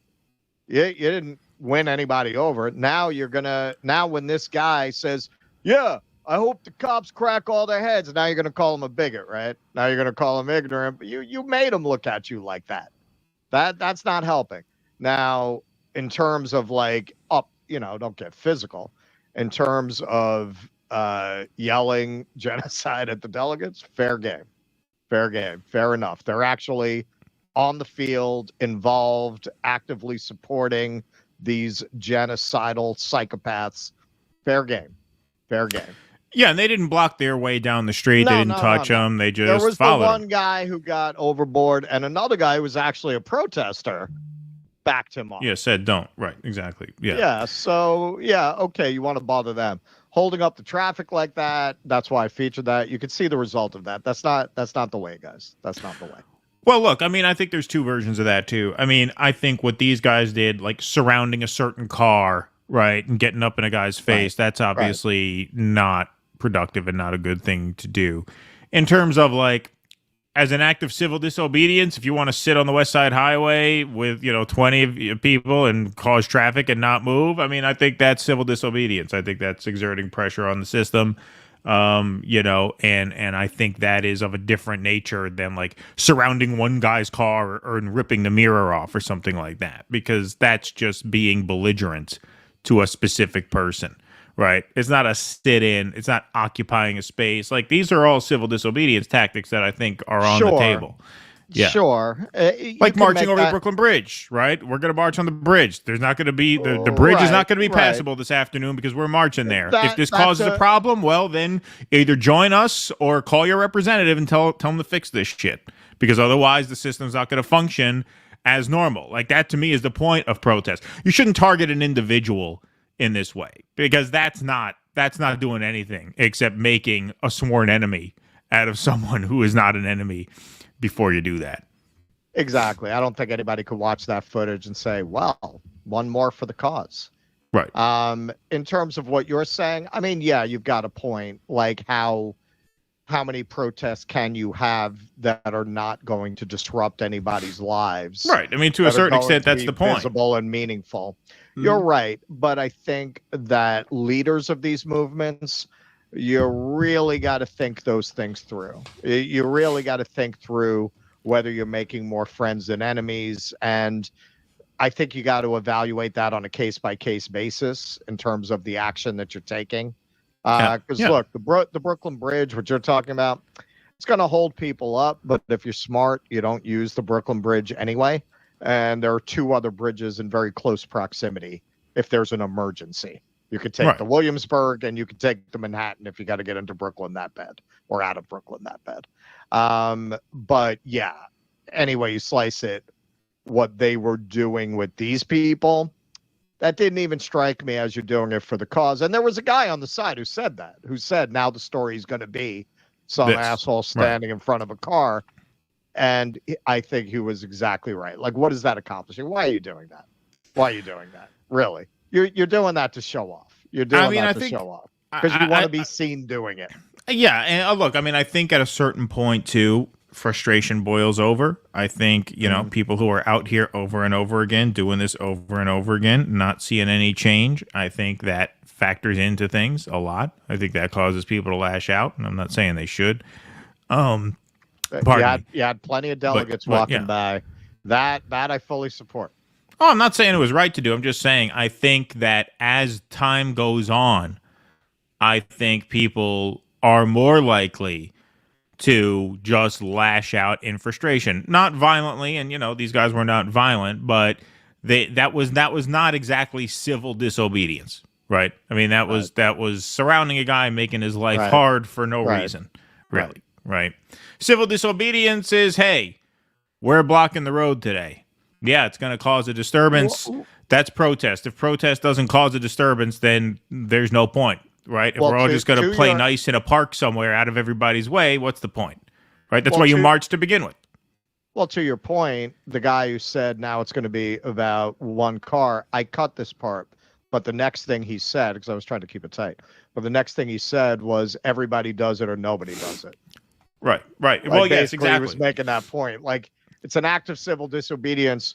Otherwise, it's a couple of schmucks harassing a guy in a car. Exactly. And it's not productive. Exactly. I mean, I think that's perfectly said. It's either a mass action or it's one individual being an asshole, right? And so I think that's perfectly put.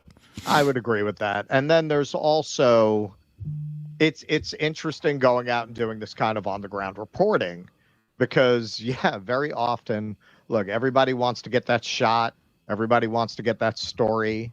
And, you're in a lot. This is not the first time I've been in a situation where the press greatly outnumbered the protesters or the people being covered or the event being covered.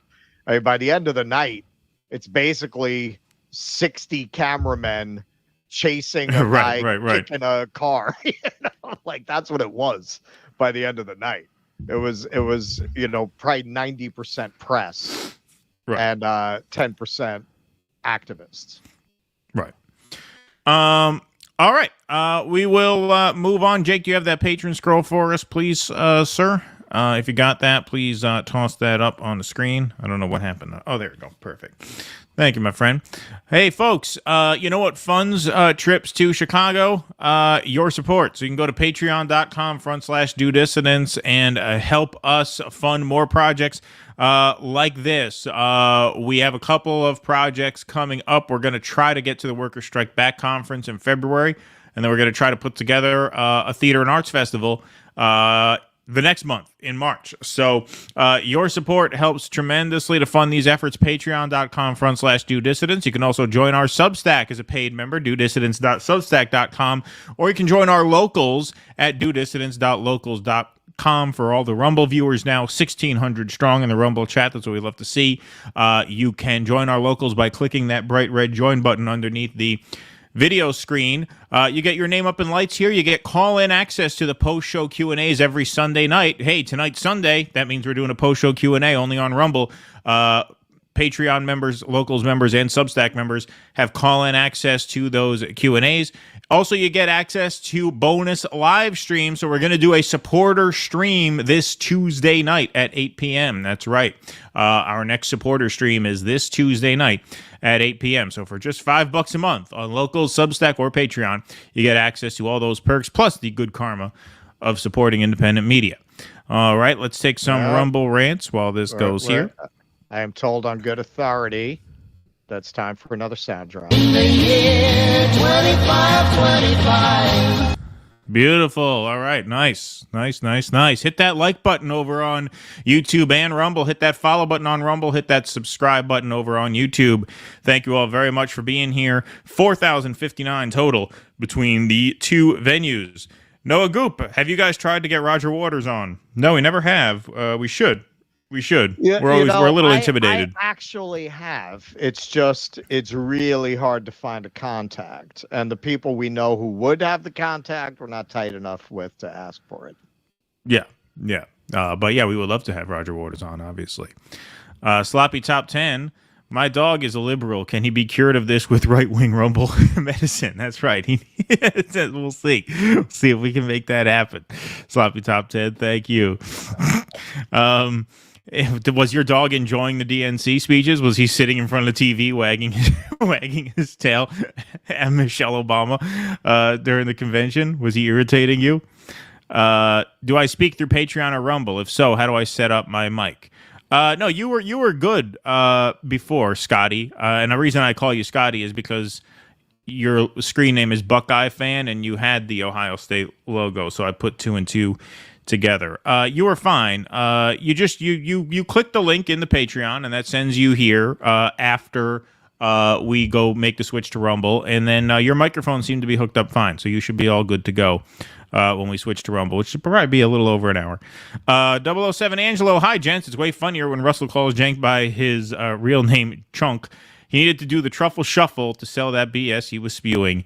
LMAO, thank you, 007 Angelo. Break it off in BlackRock, says Sparky. Make Ukraine Russia again. Thank you.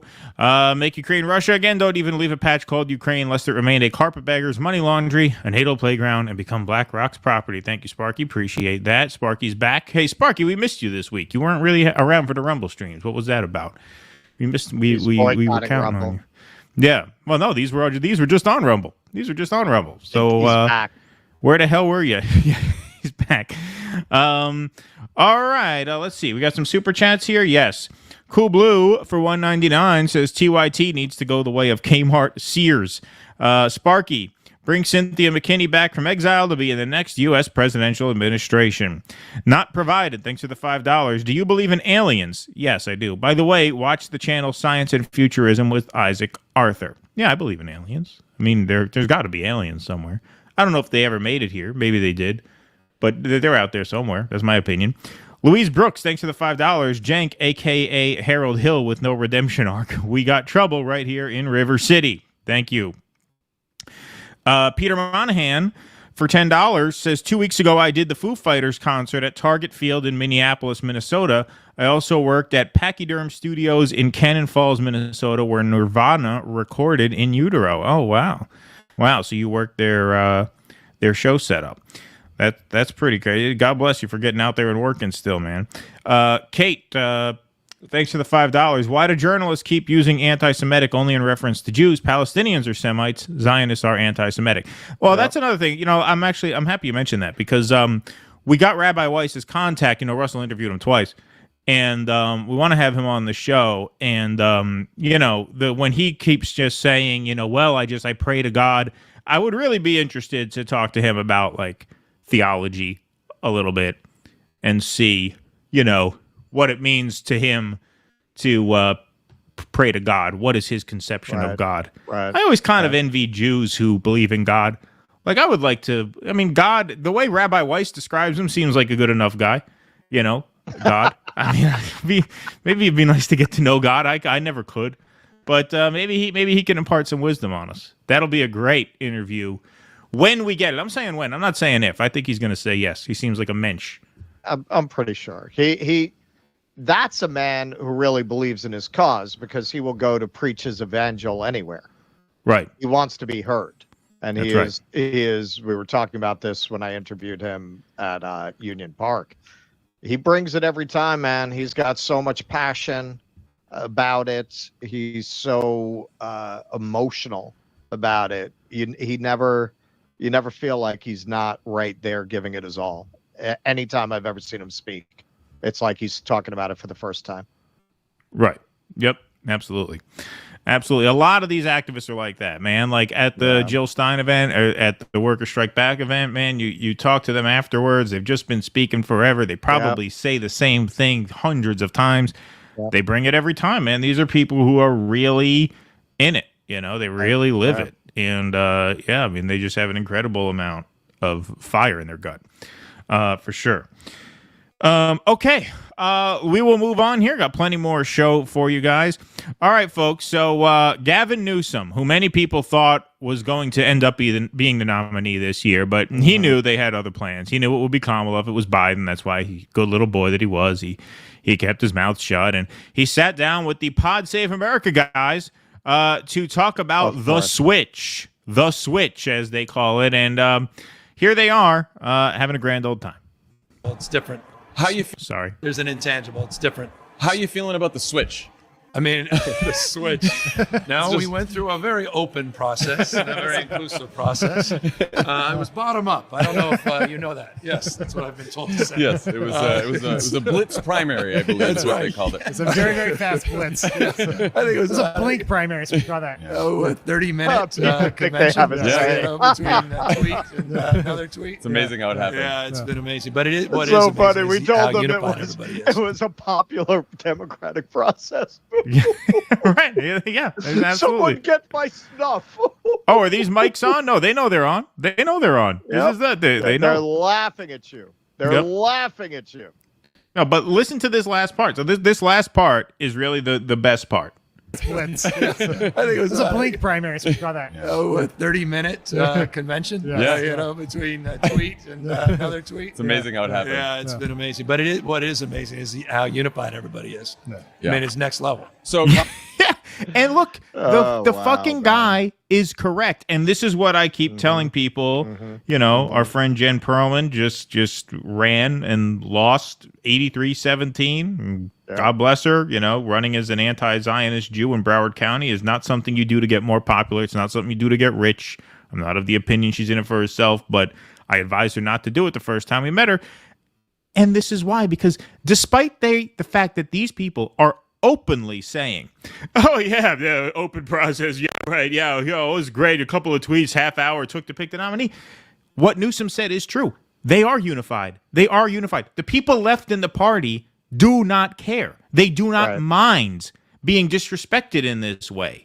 They don't care. Like, everybody who is red-pilled is out, which is why the Democrats, why not put Biden up on a debate stage in June? If he does well, we'll keep him in. If he does well, we'll swap him out. We'll put Kamala in, who we always wanted anyway since 2017, and they'll be fine with it. And they are fine with it. They are fine with it. This is what I think a lot of people in our space are a little slow to understand, that like, this is not 2016. We're 8 years out from 2016. 2016 was a time where a lot of people got red-pilled at the same time, and there was this immediate urge to fix what we realized was broken. Okay, we thought the Democratic Party actually functioned as a democratic organization. We then learned all at once that it didn't, and oh shit, what are we going to do about it? We have to do something. That's why a lot of us got involved with the ALC and the squad and the this and the that, and maybe Bernie will run again. Now we're 8 years out from that. The people who get it to the point where we're not invested anymore.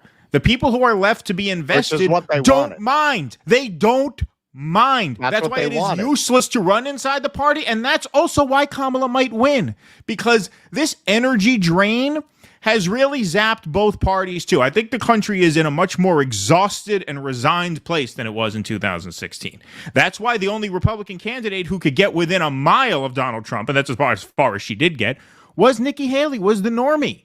It's a more normie electorate, because as the sham of democracy has been exposed for exactly that, the people who really are offended by that, at this point, are not invested in 2024. We're not invested. We're not backing a candidate. Well, you think we're covering it because it's a presidential election. It's a newsworthy event, but we're not out there saying, go knock on doors, go donate here, there, go fucking bust your ass. No, the people left doing that are the people who don't mind being pissed on, fucking pissed on, to the point where this guy can sit down with these podcasters and just laugh about it, and the audience is in on it. They're in on it. They like that show. Russell interviewed the people who like that show. They are part of the problem. They've been part of the problem the whole time. I've been saying this since 2019, that the reason Bernie was likely to lose is because the voters in this party are politically worthless. They're nice people. I'm not saying they're worthless as people. They're nice. Russell interviewed them. I interviewed Nikki Haley. They're perfectly pleasant. You don't even want to troll them too hard. It's like trolling a child, right? So it's not like, but they are politically worthless, and that's a perfect example. It'd be like, Santa Claus, he doesn't exist. Yeah, right. Can't do exactly. Just can't do it. I'm like, Joe Biden, he's kept NATO together. Yeah, right. Yeah, exactly. Right. No, that's what they wanted. That's what Chuck Schumer was salivating about. For every blue-collar worker we lose, we'll pick up 3 Republicans in the suburbs. That they've been wanting this. They wanted us out of the party. That's why they didn't care about Dem exit or any of the rest of that shit. They'd rather have Donald Trump there for 4 years and then reemerge with the party that they wanted. A party without any dissent, without any authentic left voices. A party just of suburban shitlibs. That's what they want. They want a party made up of people who get teary-eyed because a black woman is going to bomb brown people instead of a white guy. That's what they've always wanted. And they've got it because we all dem exited. The ones who were stupid enough to buy this, they didn't dem exit. The rest of us, we're long gone.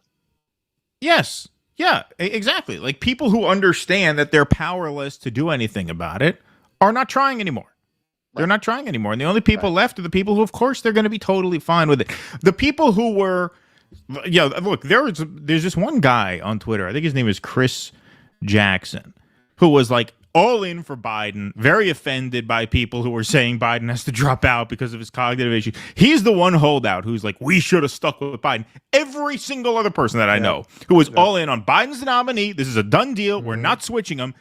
Like, flip of a switch, it's Kamala. You know, the NPC memes.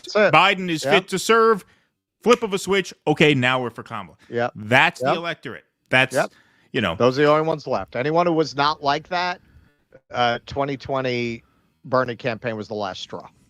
Exactly. And so it's like, you know, you watch a thing like that, like 4 years ago, we'd have watched this and our blood would be boiling. How the audacity to say this. Now you just laugh at it because, of course, this is what it is. Of course, this is what it is. How are you even surprised by this anymore? How are you surprised enough to be offended by this anymore? Yeah, and this is next level. But yeah, when I used to watch corporate media, that was very much the mindset that they put you in. It's all a horse race, and if you think that these kinds of narratives are offensive, you're not politically sophisticated. You're not an insider. That's the brand they're really selling. They're selling their viewers on the idea that by listening to them, they're cultivating an insider's view of how politics really works. And the vision that they present is a politics not of hope, of hopelessness, of absolute hopelessness and helplessness. That's the smart take. What you have control over is your cultural signaling, not your government. And the way to cultivate the right cultural signaling is to listen to people like this. Right. Yes, absolutely. Noah Goop says, I'm pro-Palestine, but if the war in Ukraine escalates, there will be no Israel, no Palestine, no America, no Russia, and on and on. When will we protest the march towards a global nuclear holocaust? Very good question. You know, there were some marches against the Ukraine war, but not nearly as many as there should have been. And so it's a very good point, Noah. Kenman, Kamala, you can't hide. We charge you with genocide. By the way, remember to vote for Kamala. Oh, yeah, there you go. Yes. You'd make Jenk happy. Maybe Jenk can print that on a shirt. Yeah. Let's see here. Ravid Laz, it costs people in position of power, not members of the general public. Yes, eyes on the prize. Eyes on the prize. Agreed. Absolutely agreed. Okay, we'll take a couple of more super chats here. Tyson, thanks for the $10, says Oasis reunion basically confirmed for next summer. Oh, we had some Oasis love in the replies to my tweet there. Arpoon Wafy, haven't seen you here in a while, my friend. Thank you for being here. Why would they reunite? They did like the best Beatles ripoff since ELO twice, and that was it.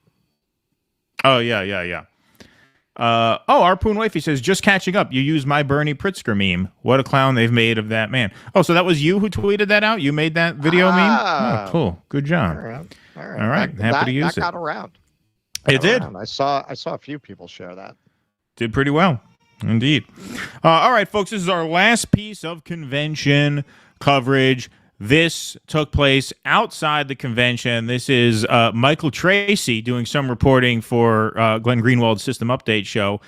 He caught up with Rick Wilson of the Lincoln Project, and this interview got pretty hilariously cut short. Rick Wilson, Lincoln Project.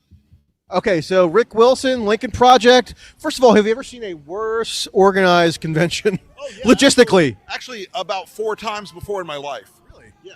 There were all RNC conventions where I used to be a Republican. The Houston convention, raging shit show.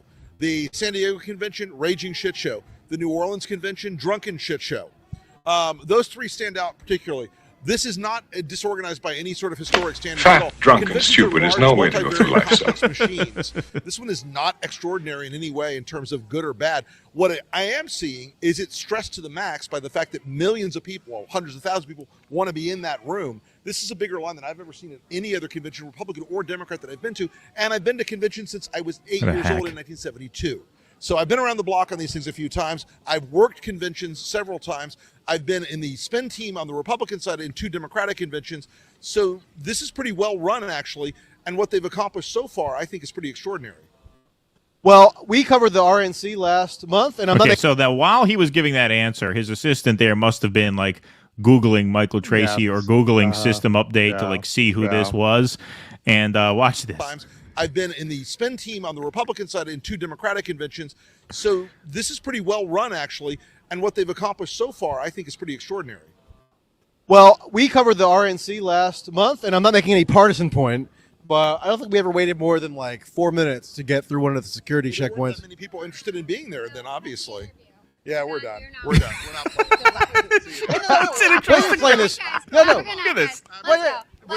Whitney, I got this. I was just making an innocuous observation. I wasn't. Listen, Whitney, let's say go. anything. Whitney, let's go. Wait. No, Whitney, hold on. They must have realized, oh, Glenn Greenwald? Oh, no. So this is Glenn Greenwald's show? No, this got to go.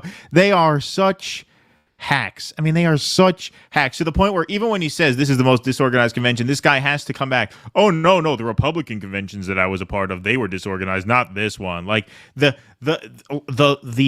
level of intelligence of the average Lincoln Project supporter, they're just throwing red meat to them. It's like these Lincoln Project people are just such naked grifters that a part of me has to think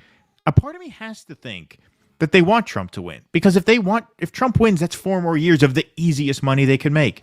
And these neocon Bush Republicans, I mean, their politics is what makes money. Like neoconservatism is all about getting paid. I mean, there's no real ideology underneath it.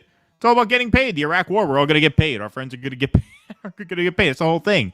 So like, you have to wonder if they are trying to sabotage the Democrats. Like, you have to wonder where their heart really is. Do they really want to win this election? Because 4 more years of Trump is 4 more years of sweet payola. I mean, that is the easiest money in the world doing what they do.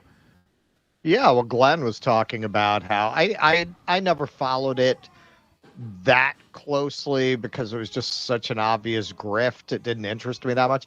But I do remember, and Glenn jogged my memory about it, how they raised all this money for a movie. A documentary, that they never made. That was going to really spill the beans on Donald Trump. That's like when you raise money for a van and then you never buy the van. You're just like, what happened to the money? It is amazing that they're still around, because didn't they also have a sex scandal with one of their people? One of the guys got ran out for something. Yeah. And then I think one of the guys quit or whatever. So I don't know who's still there, but it's Rick Wilson and I forget who else. You know, there are a couple members left, but man, that is a sweet gig. I mean, and it would be like the Bush Republicans who would figure out a way to get in on that. Hey, let's just pivot to becoming libs for democracy's sake. And now we just toe the party line no matter what. The most innocuous question in the world. Hey, this convention seemed kind of disorganized. No, it wasn't. All right, well, then let me ask you a follow-up to that. And then she runs in. She just swoops in. Yeah, we're done. We're done. Not playing. Goodbye. What the fuck did he say? Why are you playing this? I didn't say anything. Whitney, I got this. I got this. Well, there's look. Whitney, let's go. Whitney, let's go. Wow. No, Whitney, hold on.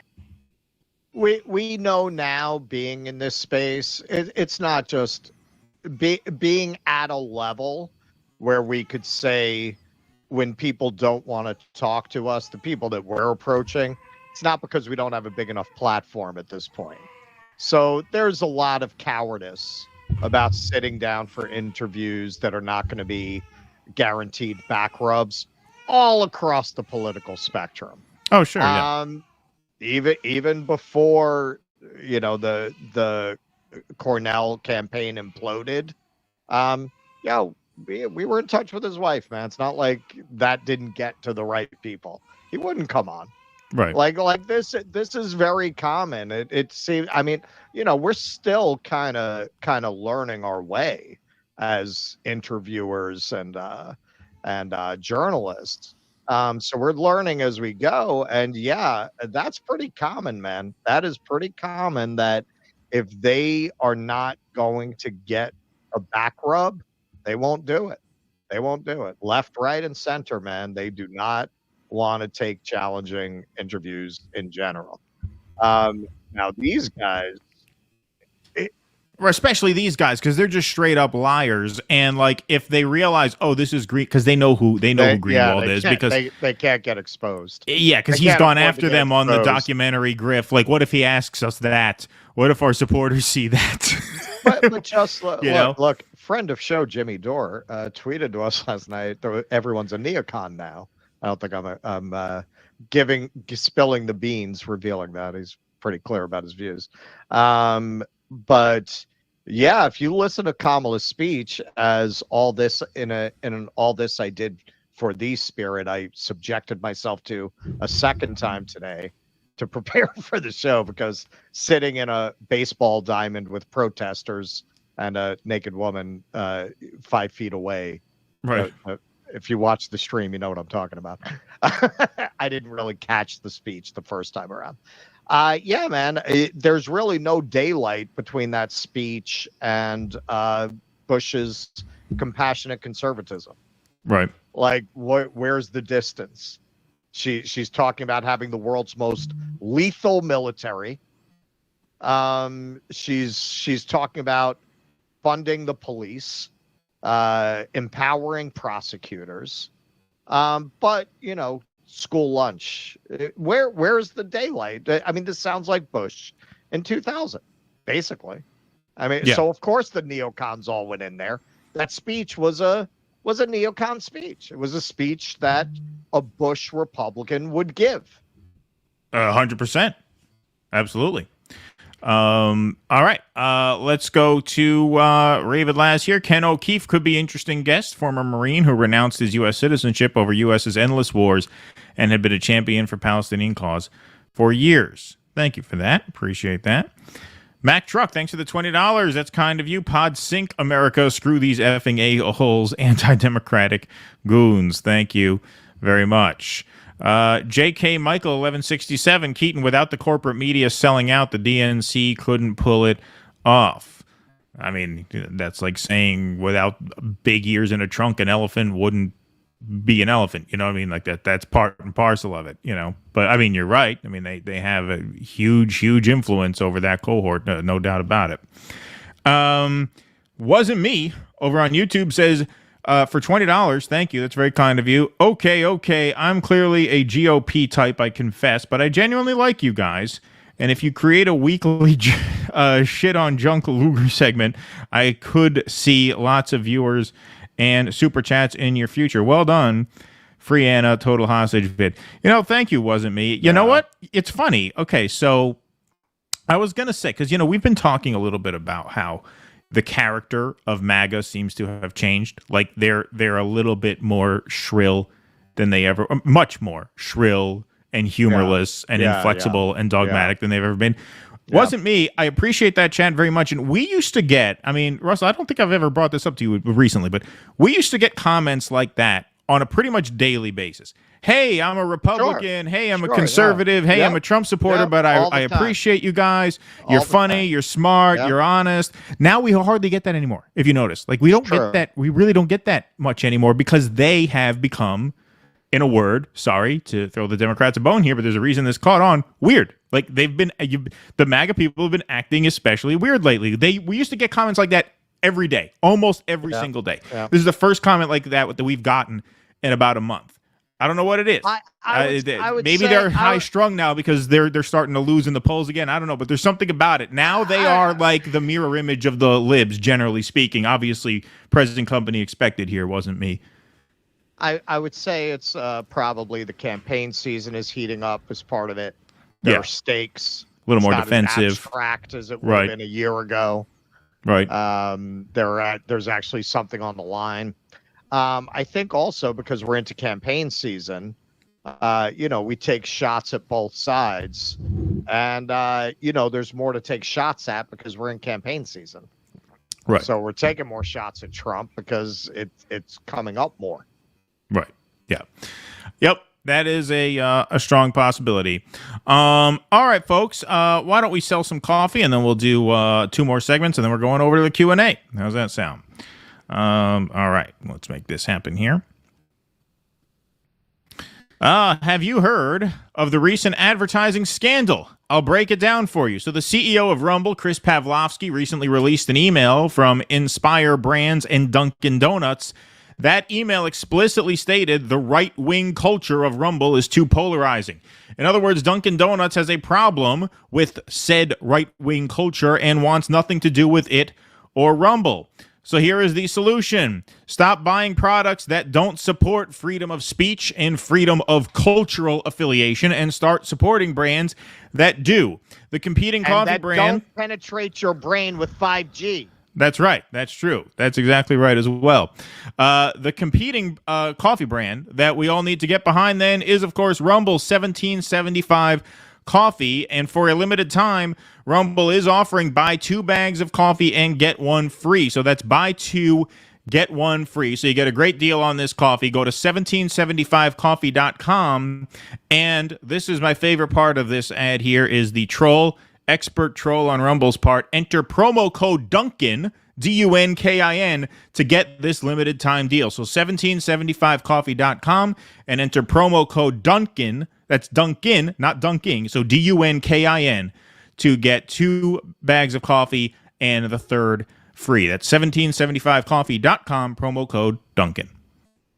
Hey, let me ask you something. Beautiful. Do they still have Dunkin' Donuts that have like counters where you would order and like sit on the stool? Do they still have that? Sit on the stool? Yeah. You know where you can sit at the bar? Yeah, basically. They used to have those. They used to have those Dunkin' Donuts. That. And they actually used to serve you the coffee in like a mug. Huh.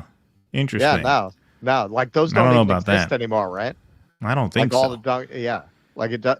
It was, it was like a typical kind of diner setup, but with only the counter. Right. Yeah, Dunkin' Donuts used to be like that. Interesting. Yeah, I don't remember. Yeah. It might have been even like before my time. Back that may be way back in the day because I don't even remember seeing one of that as a kid. When their donuts were good. Their donuts used to be like airy and fluffy and a lot bigger than they are now. And they changed them, I guess, because it was cheaper. Right. Yeah, no, I do not recall that era. I don't. All right. Let's go. Brock Sampson says, y'all sound like the hyenas at the View when you talk about Trump. You show your bias at times. See, that's what I mean. That's the kind of comment we're used to getting nowadays. See, we used to get the other kind. Now we get. Thank you for proving my point, Brock. What is this now? Y'all sound like the hyenas at the View when you talk about Trump. You show your bias at times. See, that's what I mean. We've been getting a lot more of that and a lot less of the other kind recently. Yeah. Well, stick around for this next segment. You're going to love this. You know our motto. And hey, man, we got to talk to some of our people who have been sending us great graphics. We are going to make some merch out of it. We got to come up with a graphic for depeasantize your mind. There you go. That's what I always think when I get those comments. Why the fuck you wanna defend some billionaire who wouldn't shit on you if you were in his gold toilet? Why? What are you, a peasant? None of these people care about you. Wake up. Have some of that old school Dunkin'. Yeah, some of the old school Dunkin'. Get some 1775 coffee in you. Mac Truck, thanks for the $20. With Micheal Tracey, these control drunk shit lib hacks are pathological. Thank you, Mac Truck. Appreciate that. Okay, folks, let's get on to some of the big news of the weekend here. This tweeted out by Colin Rugg. Breaking, so this was 2 days ago here, Robert F. Kennedy Jr. officially drops out of the presidential race and endorses Donald Trump. Yeah, we are a couple days late on this because this happened on Friday after our big 4-day marathon. We were not going to do a stream on Friday, so this is slightly old. Do dissidents. Yesterday's news tomorrow. That'll be our slogan for the week. But I throw my support. behind Donald Trump. That could be on a T-shirt. Yesterday's news tomorrow. Yeah. I throw my support behind Donald Trump, says RFK. Absolutely ripped the Democratic Party during his speech. Okay, so Colin Rugg edited together 2 moments of this speech. I watched the whole thing. I actually listened to the whole thing on my headphones while I was waiting for the Apple Store to set up this new refurbished laptop that I got. So all I did was adjust the volume slightly and make clear where the edit mark was. But here's RFK excoriating the Democrats and endorsing Donald Trump. Great causes drove me to enter this race in the first place, primarily. And these are the principal causes that persuaded me to leave the Democratic Party and run as an independent. And now to throw my support to President Trump. The causes were free speech, a war in Ukraine, and the war on our children.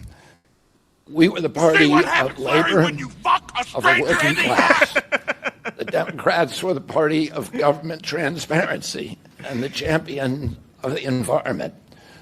Our party was the bulwark against big money interests and corporate power.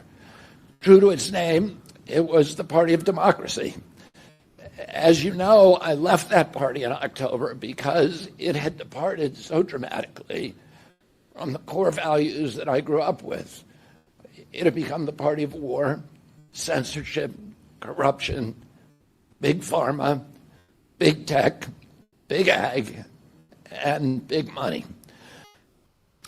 All right. And so later that day, he appeared at Donald Trump's rally in Arizona, as was anticipated here. So we're going to play this introduction here. So here we go, the launching of I don't think Operation Derp Speed, as I'll call this. too many of you people have heard of him. He's very low-key. He's a very low-key person, but he's highly respected. He is a great person. I've known him for so long. For the past 16 months, Robert F. Kennedy Jr.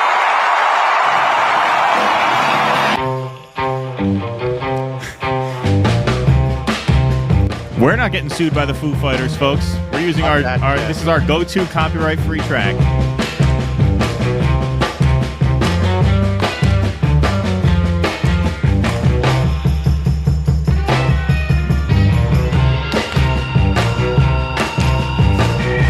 Should use this.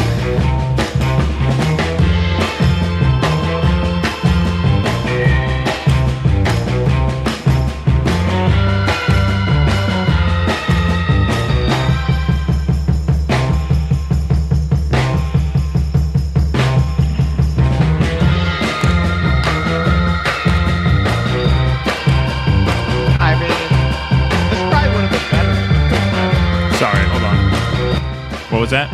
This probably would have been better than the Foo Fighters. It would have been. I mean, the Foo Fighters are horrible. What an overrated band, as I mentioned before.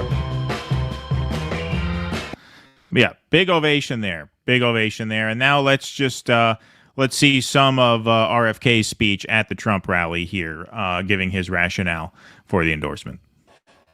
Don't you want healthy children?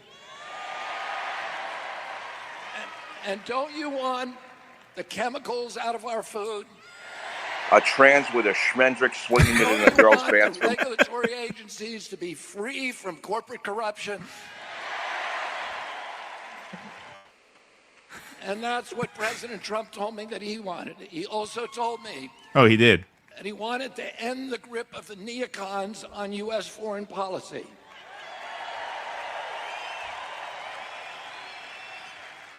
He said he didn't want any more $200 billion wars in Ukraine, that we could use that money back here in the United States.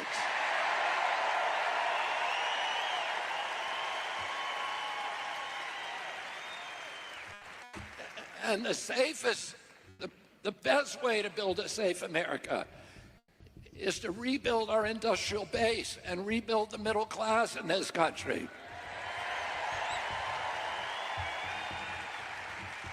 And don't you want a president who's going to get us out of the wars and who's going to rebuild the middle class in this country?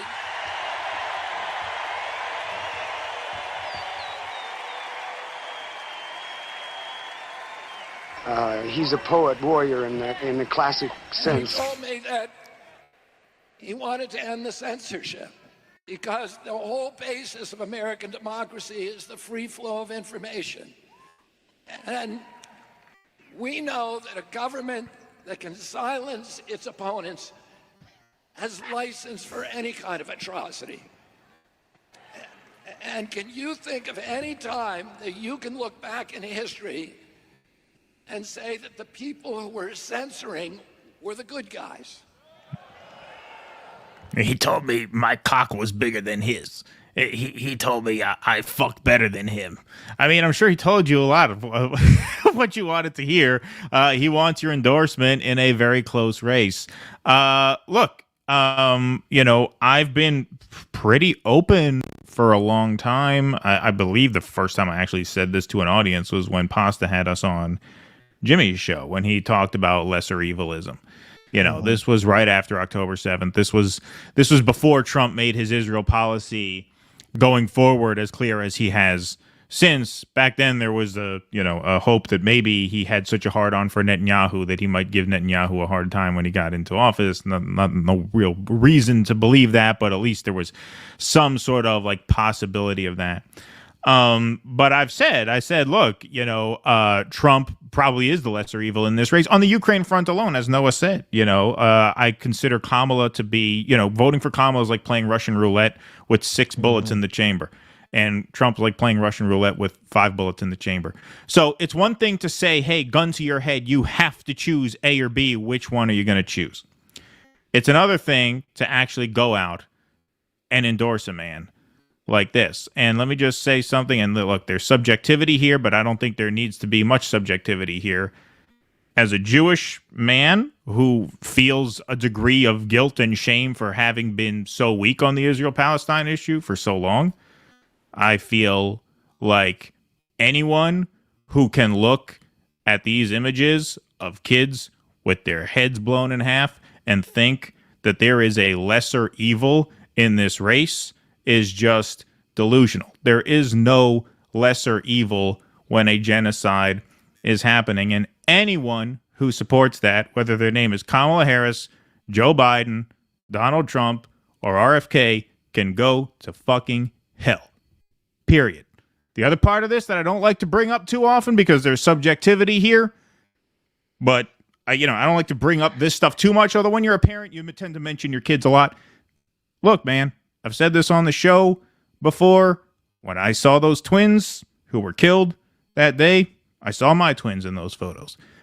When I wake up at night and my kid is sleeping next to me, I ask myself, what if I were in a tent in Rafah and a bomb could rain down on us any second and blow us into 50 pieces? So fuck all these people where they breathe. Fuck them all. And I think it is long past time that we start prioritizing the Palestinians for once. For once. They have been sold out for some other priority, whether it's a free school lunch on the Democrat side or this pipe dream that Trump is going to reform the FDA because he flattered RFK when he needed his endorsement. I'm sorry, man. It's a no for me. It's a no for me. This is delusional, and even where it is not delusional, I'm sorry. It's time to not rank the Palestinians underneath another issue. For one time. These people have been sold out for 75 years. Yeah, what Israel's doing is horrible, but something else comes up at the last minute, and they're both bad on Israel-Palestine, so let's pick the lesser evil. I don't do lesser evil anymore. So if you ask me, gun to my head, who would I choose? That's one answer. But you know what? I don't have a gun to my head. I have a microphone in front of my mouth, and fuck them. Fuck them. That's all I have to say. That's a lie. That's not all I have to say, but that's all I'll say for now. I don't know. I think I like the cut of his jib. Yeah, right. Yeah. There's a spring in his step. There's a joie de vivre in the Trump campaign. That's how I would describe yeah, well, now, it. It's like now there is, for the first time in a while. What I'll say, one thing is just like from a purely like political standpoint as a pundit, I don't think Trump gets much of a bounce out of this. He might get a small bounce. And look, in a state like Pennsylvania, you might only need a small bounce, and that could be the whole election, right? So we don't know how it's going to shake out in that way.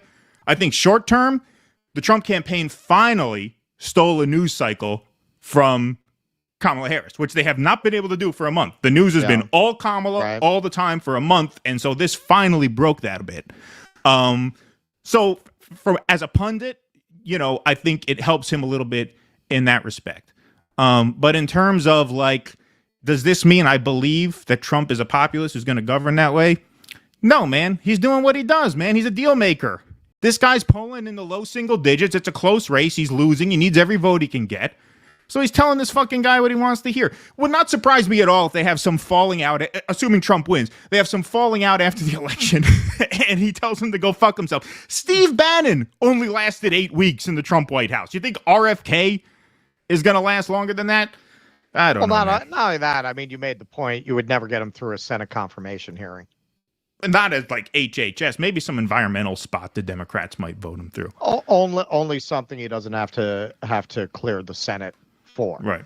Something that is at Trump's discretion. So this is what I would say. I wrote an article a while ago where it was kind of a thought experiment, saying, hey, if you were gonna go and try to take over one of the two corrupt corporate parties, you'd be better off trying to take over the Republicans, because all of the kind of anti-establishment voices at this point are over there. And it's not that the party has that point of view, but you have a few dissenting voices within it, whereas the Democratic Party really does not. I mean, they just trot out Bernie every now and then to humiliate him. Right. But you really don't have any meaningful dissent within the Democratic Party. You don't have a Thomas Massey. There is no Thomas Massey in the Democratic Party who will really just go tell leadership to go fuck themselves. It does not exist in the Democratic Party. So this is what I would say. If you are a political actor who wants to remain within the duopoly, I would say to try to fight the Republicans on the things you don't agree with, and try to encourage the voices that you align with, because you have a better chance of actually getting your people elected with the Republicans, because at least thus far the evidence is they don't rig their primaries. They don't rig their elections against their own voters. You will never win in the Democratic Party. Never. Sure. So if you want to play that game, which we don't, I'm not advising it, but if you want to continue to play two-party politics, yeah, go join the Republicans. Go join the Republicans and go align yourself with the dissidents within the party and try to push them on, if you have issues with them, it's probably on certain cultural and economic issues, and try to push them more in that direction. And frankly, because their base at this point is more working class than the Democrats' base, they have more reason to listen to you on economics. It won't happen overnight, but this flip happened in the past. The Democrats were the Republicans were the Democrats. They flipped. It has happened, and for the same reason. Their voting bases changed. So they had to shift their politics to suit their bases. The Democrats wound up with all these dirt poor farmers from the Western expansion who had been left out of the prosperity, and the Republicans wound up with the East Coast bankers who funded the railroads. So they switched bases and they switched politics. It can happen again. But it's not going to be in the next election cycle. Like, if you want a long-term project of working within the two parties and transforming one of them into a left party, yes, at this point you are better off trying to push the Republicans left than the Democrats. You have a better chance of that working. Now, again, I'm not recommending that. I'm just saying, if anything, within the two parties, that's a better way to go. In terms of Donald Trump, we've seen him govern already. Remember how he was going to crack down on the hedge fund managers? Remember how, we're going to have beautiful health care. If it wasn't for fucking John McCain, he would have stripped Obamacare. Forget about going ahead and creating more health care. So we've already seen this movie. We've already seen what Donald Trump will do in office by comparison to what he says. Now, in keeping with what Keaton says, and I agree with this, yeah, you got a better chance, not 100% chance, you got a better chance of not having World War III with Trump, because I've always said this, instinctively, he doesn't like war. He doesn't like it. He sees it as wasteful. I believe, based on Bob Woodward's book, that he doesn't like calling the Gold Star families to tell them their kid is dead because of a decision he made. I know he's supposed to be the most evil person on earth. He's New York real estate evil. That's nothing compared to deep state kind of evil. He's not comfortable with deep state kind of evil. He's not comfortable with it. So yeah, you got a better chance. Like, yeah, gun to head. Sure, I would vote for Trump. I think the idea that Trump is, harbors all these secret agendas regarding Israel, that's the same thing the Kamala people say. Oh, yeah, nah, just wait until she gets in power. When people show you who they are, believe them. It's the same shit. Well, he says, I gave you the Golan Heights. I gave them the Golan Heights. I gave them East Jerusalem. Exactly. Yeah. What did he do in regards to Israel when he was in power? Right. He said he was going to be a Zionist, and that's how he governed. There is no reason to think that he gets in office, he won't govern that way again. And that's not to say, look, people say he would be worse. I don't know how much worse you can really be than genocide. Well, that's what I mean. There's no lesser evil. I mean, there is no lesser evil. There's no lesser evil. There's no lesser evil. It's you take a flyer or you don't. But how do you look? This is another thing, and this is very subjective. And this I understand is alienating. Okay. I honestly do not really care what happens to this country at this point. I mean, I'm sorry.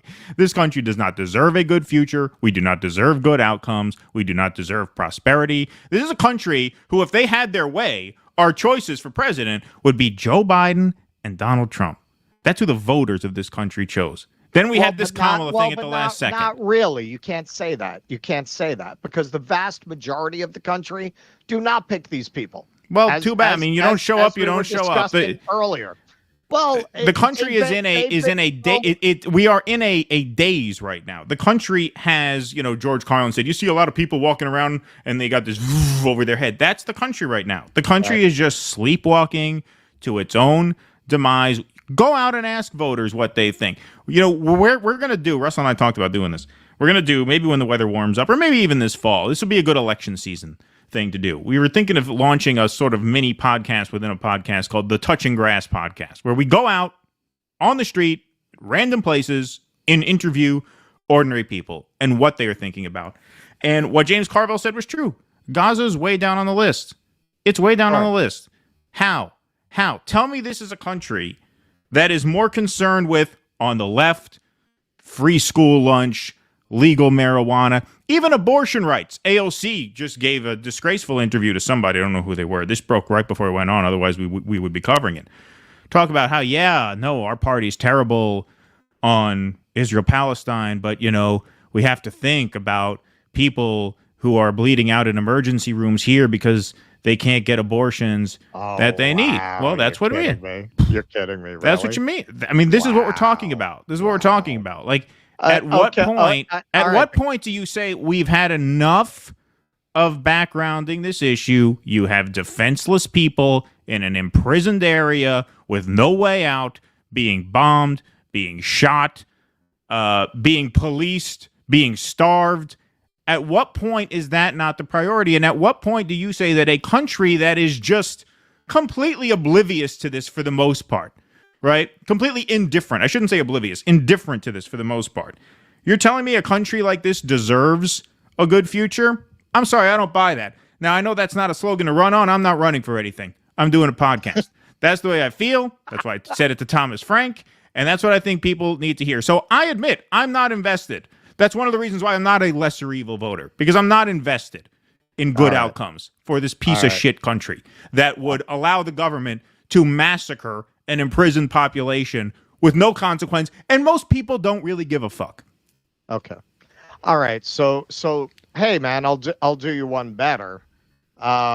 We are responsible for countless deaths in multiple countries. Sure. Far beyond Gaza. Absolutely.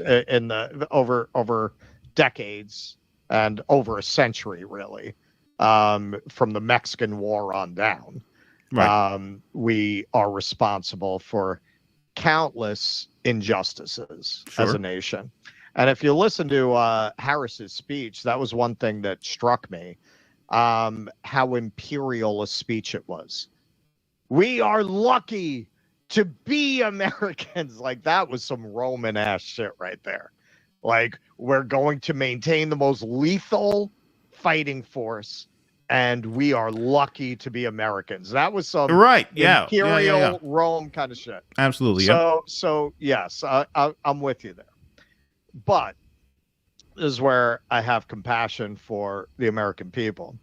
The more you dig in, the more you learn about kind of the hidden history of the 20th century and how much of a role PSYOPs and intelligence agency black ops have had to do with brainwashing the public, propagandizing them, making them really incapable of thinking, hiding from them real knowledge and understanding of the nature of the country and its role in the world.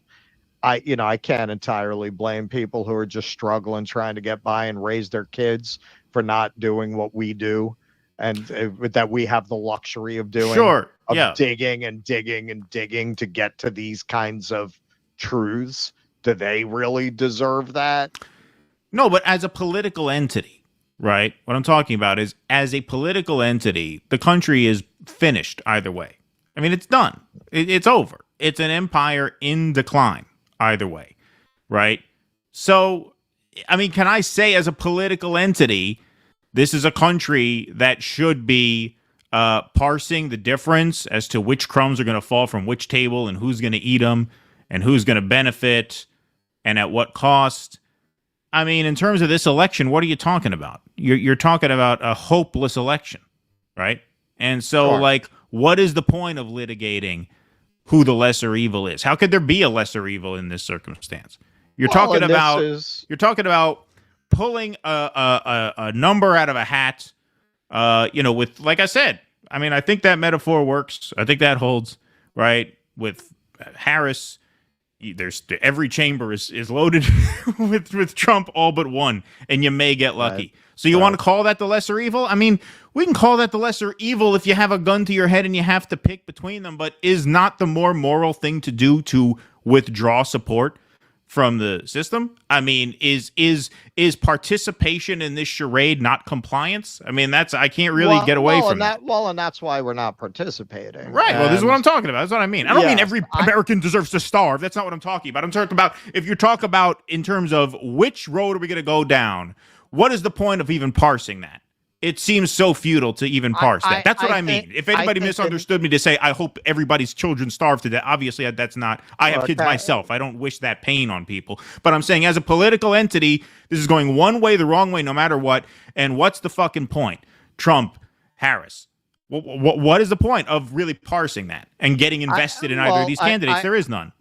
Well, I agree. And I think that's why we get the question a lot. Well, what is your plan? And what I always tell people is, at this particular moment in history, anyone who tells you that they know exactly how to overthrow this system, put your hand on your wallet. You're dealing with a con artist. Nobody knows right now. We're all trying to figure it out. Overall, bringing down this order is the objective. Right. We are in a phase of trying to figure out how to get there. And we've decided that participating in two-party politics is only that's a great George Carlin line. Don't vote. It only encourages them. Right. Only encourages them. Right. We are at that stage. Right. We are at that stage where participating in this farce is to validate it. So, yes, we're not participating in that. We've supported unions. We'll support some independent candidates. We support Jose.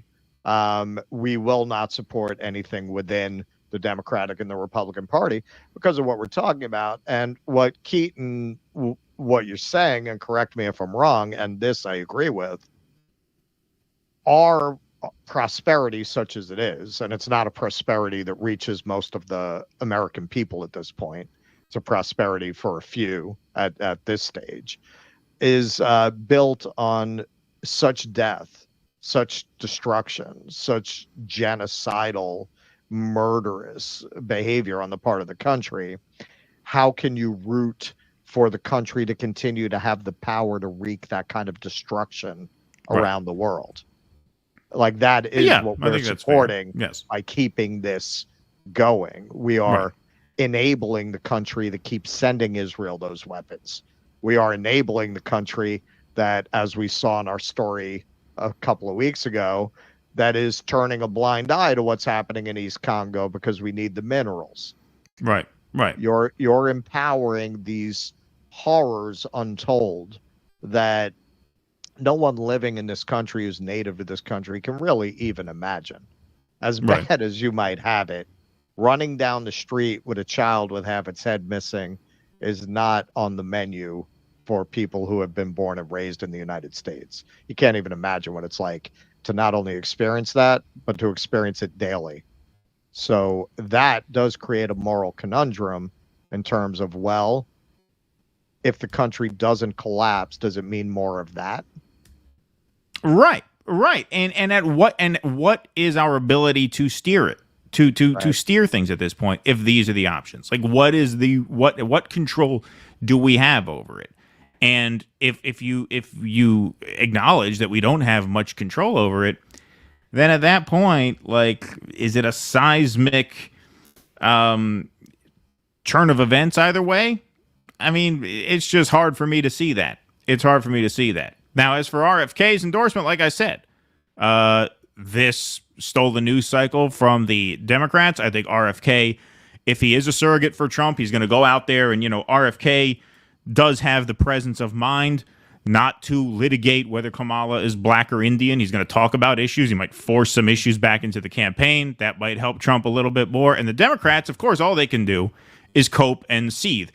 David Axelrod, Robert F. Kennedy was my political hero, meaning senior. He battled fiercely and eloquently against poverty, injustice, and for economic fairness. Sadly, RFK Jr., who made a rambling exit from the race today, proves that sometimes an apple does fall far from the tree. In this case, down a hill and over a cliff. Ha ha ha ha, what a joke. Keith Olbermann, to my old friend Robert Kennedy Jr., you're a fucking anti-American disaster. Real charm offensive here. Don't forget, this endorsement could have been hers. He shopped his support around to Kamala Harris.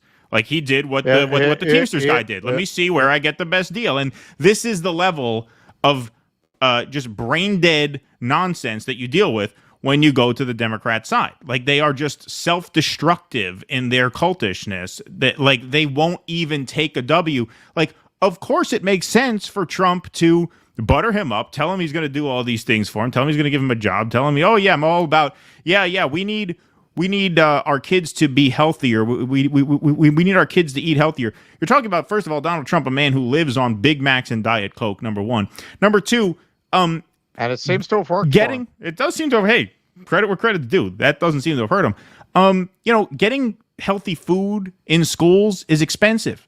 It's expensive. You have 14 Republican governors now who are turning down pandemic-era food assistance to fund free school lunches in the cafeterias they already have. The shitty food, the cheap food, the garbage food, which I agree with RFK. That shit is fucking poison. I think that's why we have exploding cancer rates amongst young people over the last 10 years. Oh, yeah. Because my generation was raised on shit. We ate garbage in school. Absolute garbage. So, yeah, we do have to fix that. That costs money. The Republicans are calling Kamala Harris a communist for wanting to help with down payments on homes. Like, this is a Republican Party that's going to do this? Right. Or is this a guy who needed an endorsement at the last minute to give him a 2-point bounce in Arizona, who saw an opportunity and took it? Everything we know about Donald Trump says it's the latter. It's a guy who needed a break to get out of a jam right now. He'll take it, and then he'll probably tell this guy to fuck himself. That's my guess. Rob Reiner, I've known Bobby Kennedy for quite a while. Something has happened to him. Something's happened to him. Maybe it's the worm that got into his brain, but saying Trump will protect your freedoms and keep America from becoming a totalitarian state, he's out of his fucking mind. And then, of course, the Kennedy family issues their statement of condemnation. So, I mean, look, this is just it's political impotence on the Democratic side that this was allowed to happen. Think about this. Think of how you have jumped the shark as a party when Democratic royalty goes from running in your party to running as an independent to endorsing not just any Republican, but Donald Trump, the most loathed Republican in party history. I mean, think of how bad you have to be to drive him to that point. So don't get me wrong, folks. When I say there's no lesser evil, this is as much an indictment as the Democrats as it is of Trump. But, you know, they drove him to this because this is a party that is they are the most incurious people on the planet. They want nothing. They don't want to hear a thing from anybody that does not conform to their view of the world, hook, line, and sinker. Well, because they think that they have the one true religion. Right. It really is like a religious belief. I was talking the other day about how when, the Goodman is the really respected theater in Chicago, and they're doing Inherit the Wind during the election season. And of course they are. Of course they are. Libs love Inherit the Wind because that's their favorite story. Yeah. Smart, the modern people versus the retros. People versus the dumb hicks and the redneck with their Bible and their guns. They love that shit. They love that story. That's why they keep reviving To Kill a Mockingbird. They fucking love that story. They love any story about educated people triumphing over the deplorables. Right. That's it. Right. That's their whole thing. And that's why I believe the science, right? Because that the deplorables don't believe the science. We believe the science. And that makes them incredibly easy to manipulate. All you have to do is tell them this is what the experts believe. And they will, to your point, they will go no further. They will do no independent research. In fact, they've been conditioned to mock people for doing research because they're not qualified to do it. Why are you questioning the experts? You're not a scientist. You're not a doctor. Why would you investigate? What are you, stupid? That's it. They're mindless, just absolutely mindless. And they're dangerous. They scare me. They really do. When you have people that easy to control, there's nothing you can't convince them to do. Right. Well said. Well said. All right. Well, we'll take some more Rumble rants and super chats, and then we got one more segment. Then we're going to go over to the Q&A. Oh, look at this. Back from the road. Yeah, there's a Dunkin' like that near me in South Carolina. See, in the South, they keep things, old-fashioned. You can still find some old school shit down south. Yeah, up here, you're lucky if you can get a person to take your order. You're lucky you can't just order on an app now. You could always take out from Dunkin' Donuts, but they would have like the counter on the side if you wanted to eat there. Right. Now I haven't seen that in forever in New York. Soccer Papa, thanks for the $5. I just watched Oppenheimer for the first time. By the way, watching that and hearing you all mention Kamala say most lethal military is making me sick. FYI, tactical nukes are up to 50 KT. Hiroshima was 15 KT. Okay, wow. Yeah, I had watched like the first hour of that movie. I just didn't have time to finish it. Did you ever watch Oppenheimer? I did. I did. Yeah. It was good. It was very good. All right. Yeah, I watched the first hour. I mean, I liked it, what I saw. I love people who can't believe that if you kill the Dems, you can be against Trump, too. Yeah, exactly. Indeed. 007 Angelo, Trump felt way safer with a Kennedy on stage. I know, terrible joke. Trump needs Tulsi now so he can really piss off the DNC, LOL. Well, I think he's going to get her because RFK said that he's going to bring in more like Democrats who are crossing over. I mean, I can't imagine Tulsi's not on that list. I mean, she's not technically a Democrat anymore, but she always was, so I can't imagine she's not going to come out any day now. Let's see here. We're skilled. Thanks for the $1. Kamala's identity is supposed to be the payoff for black and lefty voters. No health care, college, or peace. Yep. Just take comfort in a diverse woman cosplaying leader of the empire. Well, exactly. And quickly, because I did subject myself to both her speech and Waltz's speech before we came on. And what I saw, just from an analytical perspective, it's not a bad play. Because the people who know better, who are made ill by neoliberal platitudes, which is most of the country, they checked out. They don't vote. So when you're just talking about the people who do vote, they did, because you're running a younger woman, now you've got the future versus the past aesthetically, which they're really leaning into rhetorically, in a way that obviously Biden couldn't have made that case. It definitely feels like they've got the fresher, more energetic campaign. When she starts talking about AI, she can more credibly make the case that she understands that than he can, whether that's true or not. I'm not saying that's necessarily true, but when you see a younger person talking about the technologies of the future, you just naturally figure they've got a better grasp of it than this 78-year-old guy does, especially one who seems to think in terms of schmatas, as you've often pointed out. Trump is very analog, merchandise. Right, we got the merchandise, the product. She doesn't speak that way. With Waltz, yeah, man. I mean, you got this guy who's like a character out of Rudy, really playing that good American, right? So he could be a character in Polar Express, right? He's the memory of this good heartland American. Only he believes in gay rights and free lunches and legal marijuana, right? So you got they pretty effectively stole the Americana from the Republicans. That's why I say, watching it, it looks like a convention from the Bush era, and rhetorically, aesthetically, very wholesome. But this postmodern version of wholesome, where it's this more diverse vision of wholesome, where you've got this diverse woman standing there instead of a white man, but with the same platitudes, with the same shit. And the public has been softened up to see that as meaningful change and meaningful progress for decades. They've been propagandized to think that that constitutes meaningful progress by itself. It is a campaign about electing Kamala Harris, but they're running against a guy that nobody likes. And the fact is, look, man, rhetorically, sure, you could certainly throw that back at them and a lot of the beliefs of the Democratic Party, but they are fucking weird. Of course, J.D. Vance is weird. Of course, Donald Trump is weird. Of course, they're fucking weird. Now, that, yes, whatever the underlying reality, aesthetically, they play as normal. They do. And that is just how it is. I'm not rooting for them, obviously, but I'm telling you, that's what I saw when I watched it, and I say, yeah, man, this bitch could win. Of course. Yeah. And you have fucking Charlie Kirk running around on the floor. Did you see the video that he posted? That he was somehow, for some reason, he was like proud of that. He's asking some delegate some question, or not a delegate, maybe it was one of the TikTok influencers. He asked some guy a question. Maybe we should cover this. And the guy gives an answer about something totally unrelated. And Kirk's like response is, he goes, "What is a woman?" And the guy just says, "Oh my God, you're so fucking weird. Like, you're so, like, why the fuck would you ask me that out of nowhere?" Like, it's a very online bubble. They are reading much more like the DeSantis people, just very online. Like, you think that's an own to bring up in a random conversation that has nothing at all to do with that.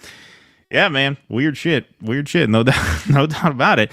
No, this looked like an albeit dystopian future. This is like what the future will be if they want it that way. And that's what it's probably going to be at some point, because you just don't have the discipline on the other side to execute. I mean, we're just not seeing that yet. And look, like I said, it's 50-50 as far as I can see right now. We haven't really gotten the post-convention polls in. And I still say that because you got to remember, when you got a candidate who literally, if you don't script every syllable, could have a moment that tanks her polls 10 points overnight, anything can happen. Right. No, anything can happen. Yeah, it's still, I say this is why I say the RFK thing is potentially significant, because the race is extremely close. This is extremely close right now. Anything can happen for sure. Can't understand RFK Jr.'s problem with Dems. He was the most pampered Democratic primary candidate in the history of elections. Yeah, good one. I like that. Yes. The most pampered primary candidate ever. That's true. Say it, Russell. Jill Stein. Hey, did you see our thing with Jill Stein? We're trying to get Jill Stein on the show, actually. We don't know if they're going to. Yeah, we interviewed her. We interviewed her. Andrew LR79, thanks for the $10. I'm a devout evangelical Trump supporter and still find your program to be easy to jerk to. There you go. Nice. Like that. Okay, good. Anything to keep the devil away. Me and Keaton, we cover the whole spectrum of sexualities. Got to keep the devil down in the hole, right? Sparky, thanks for the $10. There's a bunch of can't beat 'em, join 'em, former never Trumpers in MAGA now. They're as humorless as you might imagine. That explains some of the perceived change in attitude. Interesting. All right. Really? Yeah. All right. I mean, interesting theory, Sparky. Interesting theory. Because I like you, I'll table that. I don't know. I'm a little skeptical, but I'll circle back with you on that. Yes. Brock Sampson, thanks for the $5. That's your opinion, Russ. Meaning, I guess, something we said a few minutes ago. I love you guys, but you show your Trump derangement syndrome, and it's exhausting. We get that everywhere else. Jimmy Dore has toned him down. Name one thing for $5, please, that we said about Donald Trump in that last bit that wasn't true. Name one thing. All right. Go ahead. We're pretty equal opportunity, man. Yeah. In fact, if you can name 10 things, give us $100, and you'll get the character limit necessary to name 10 things. Boom. Yeah. We probably lean into critiquing the other side more because it's where we came from. Right. Then we critique Trump. But I think a lot of people mistake that for we're embracing Trump, and no. Did he not give Israel the Golan Heights and brag about it? Did he not move the embassy to Jerusalem and brag about it? Does he not call Kamala Harris a communist for wanting to do stuff that is, far towards the center, far closer to the center than what RFK is suggesting they do? I mean, ridding these agencies of corporate capture requires robust regulatory action. The Republicans will call you a communist for suggesting anything to the left of Mitt Romney. Now, would it be nice if they took the party in that direction? Sure. Is Trump's flattery to RFK in the home stretch of a campaign where he's starting to lose momentum, is that evidence that that's actually going to happen? I say no. Not to say, it'd be nice.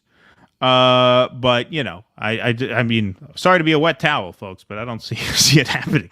I like to be optimistic, as you know. I'm the sunshine of the show here. Baby Ethernet, thanks for the $2. Could you imagine supporting RFK so bankrupted? Thank you, Baby Ethernet.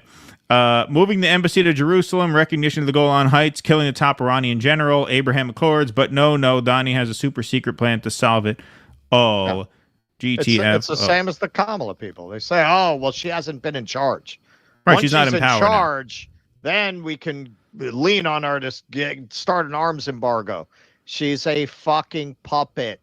She's a puppet. The person they described on that stage does not exist. That was another thing that was amazing, the way they covered up what her actual record as a prosecutor was. Made it sound like it was all about fighting the cartels, not fighting poor bastards who had already served their sentence to keep them in jail for the cheap labor. Right. That didn't come up.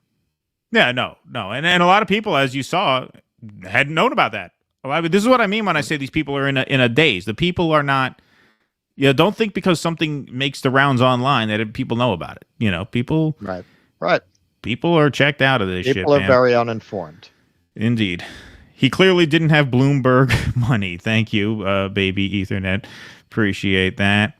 JM, thanks for the $2 and the thumbs up. Appreciate that. 265005 for the $5 says, if you want to go with Trump because of RFK Jr., go right ahead, but don't sell us that BS. Well, the thing is, first of all, I'm not going with Trump over that, but I would say, it's one thing, if you want to vote, to me, the question is, the question of who you vote for is different from, pumping a campaign, right? Or really having any faith that any of these two candidates represent something that you can invest in. Who you vote for is your business, man. I understand it. I understand the lesser evil mentality, but if we're going to do that, then we could be lesser evil voters anytime. I thought we weren't doing that anymore, and I'm sorry. And in this context, man, it's just hard to even, like I said, man, we see the videos. I saw you brought the video up. I watched your Jimmy pizza thing, which was fun, by the way. And I saw you, interesting thing to bring up over food, but you brought up the video that we were referencing, with a horrible video of the kid. I mean, what lesser evil are you talking about? When both candidates support that, I've never. You're going to come and tell me there's a lesser evil? Yeah, that's demonic. I don't know. That's like that hell. That's what hell Twitter. would look like. Honestly, I don't know how that. I've never seen anything like that. Yeah, it was just absolutely horrific. This was low key. For anyone who doesn't know, low key tweeted out. It was a guy running with a kid who must have just been killed because the face is totally normal and the back of the head is gone. Out, right. The kid looks like he's asleep, but the back of the head is gone. Yep. I've never seen it. It was one of the most horrible things I've ever seen. Yep. So how do you support anybody who supports that? Right. Exactly. Like, what lesser evil are you talking about here? Right. There is no lesser evil when it comes to a genocide. Right. Either free school lunch on the Democrat side, or now ostensibly healthier school lunch on the Republican. We're talking about school lunch in this context. I mean, to me, it's ridiculous. Sparky, thanks for the $10. If elected, Trump may tell Bibi to knock it off, then allow him to leave it at whatever increment in the 76-year incremental saga of Israel Bibi finds himself in, kicking the can down the road. Again, I mean, you could say he might tell Bibi to knock it off. All right, yeah. I mean, he might. You could say Kamala might tell Bibi to knock it. I mean, why should we believe? I mean, who might do? I mean, like, what are you talking about? Like, I don't. Right. There's no. I mean, yeah, you could speculate. It's hopium. But it's hopium, right? It's just hoping. It's just saying this is what might happen. So I'm going to choose to hope this to justify a certain level of support. Folks, I mean, what is it based on? You lost control of your government. Yes, it's right. Exactly. There's no choice. You need to start from that premise. Yeah. We are at the end result of a struggle that's gone on since the beginning of the country. There was always an elite class struggling to wrest control of the country away from the people. Right. Andrew Jackson, they were horrified by Andrew Jackson's victory because he represented that to them. This is nothing new. It's interesting because this is part of my video essay. There's a channel, Baggage Claim, that did a video essay about Kamala, and she brought up the same thing that's in my video essay. JFK, man. JFK. The one area where presidents are not extremely limited in their powers is military action. And there's always been this struggle to take that power away from the president or to limit their exercise of it. And a lot of people believe, and I'm one of them, that JFK was the final statement from the growing military industrial complex and the deep state to wrest that power away from the presidency. Kamala is a perfect puppet that they have worked towards, not only for decades, if you look big picture, for centuries. For centuries, the moneyed interests, the manufacturing interests, and more recently, the military industrial interests in the United States have wanted a president who is a perfect puppet who will never act on anything without their say-so. That is what Kamala is for them. That is what she is for them. They're on the verge of getting what they always wanted. Yes, absolutely. Mark, thanks for the $5. FYI, Mike Tracey played a Trump clip where he said he would send nuclear subs to confront Russia, so he isn't the peace candidate. Well, that's the other thing. In his rhetoric, I mean, he's gotten more hostile in his rhetoric all across the board since the beginning of the year. I mean, I've said, he's just gotten worse and worse and worse. Spice Insights podcast sent us $1.99 and then retracted the message. But thanks for the $2. Appreciate it. All right. Sydney Soares, thanks for the $50. Appreciate that. Let's get a cowbell for Sydney. Appreciate that. Don't always agree with you guys. Notwithstanding, you're one of the effing best. Keep it up. Well, thank you. Hey, we got another one. We got another one. Perfect. Thank you, Ben. That's very generous of you. Appreciate that. China Shield for $2 says, say the line, Keaton. What line? Did I say the right line? I hope I got it right for you. China Shill. JN gives us another thumbs up for another $2. Thank you. Sparky for $10 says that's Tim Pool's pro-genocide argument. It's okay for Israel because the U.S. has killed and maimed millions for no good reason over the years. To me, that still doesn't make it okay. Yeah, no. That's a typical Zionist argument. That's a typical Zionist argument. They give away the game. They start talking about the Native Americans. Oh, so you're admitting? Oh, so you're admitting, yeah, that you're committing a genocide. Now you've conceded that point. Yeah. And look, these people are locked inside a territory. Like, they're locked inside. This is like Dick Cheney going quail hunting. It's like hunting clipped-winged birds. They're locked inside with nothing to eat. It's not a fair fight. It's not a war. It's not a war. Right. It's a concentration camp. It's a concentration camp. Exactly. Peter Monahan, we are Spartans. Thank you, Peter Monahan. Rorschach, thanks for the $5. Americans can only understand the concept of war with an orchestral piece playing over it. Thank you, Rorschach. Appreciate that. All right, we got a big donation here for $300. Wow, that's amazing. Let's get a cowbell out for best. I don't even know what to play for that. Yeah, what do we don't even have the equipment for that. We're gonna have to get the Foo Fighters in here to play you a song for $300. Yeah, that's what we should do. Yeah. Best Boomer Vita, thanks for the $300. Appreciate that so much. Love the live talk with Jimmy Dore over pizza in Chicago. Everything else is BS. Yes, that was a good stream. I enjoyed that as well. The science equals the Bible. The experts equals the priests. Thank you, Brad Gilbert. Appreciate that. Bob Kelly for $9.99 says, my Mideast peace plan is look better and better. Move Palestinians to Vancouver Island, mostly empty. Make the Canadians pay for the relocation. Yeah, I mean, I think, they should get Germany. That was always my thing. Okay. Yeah, agreed. The Rhineland. Yes.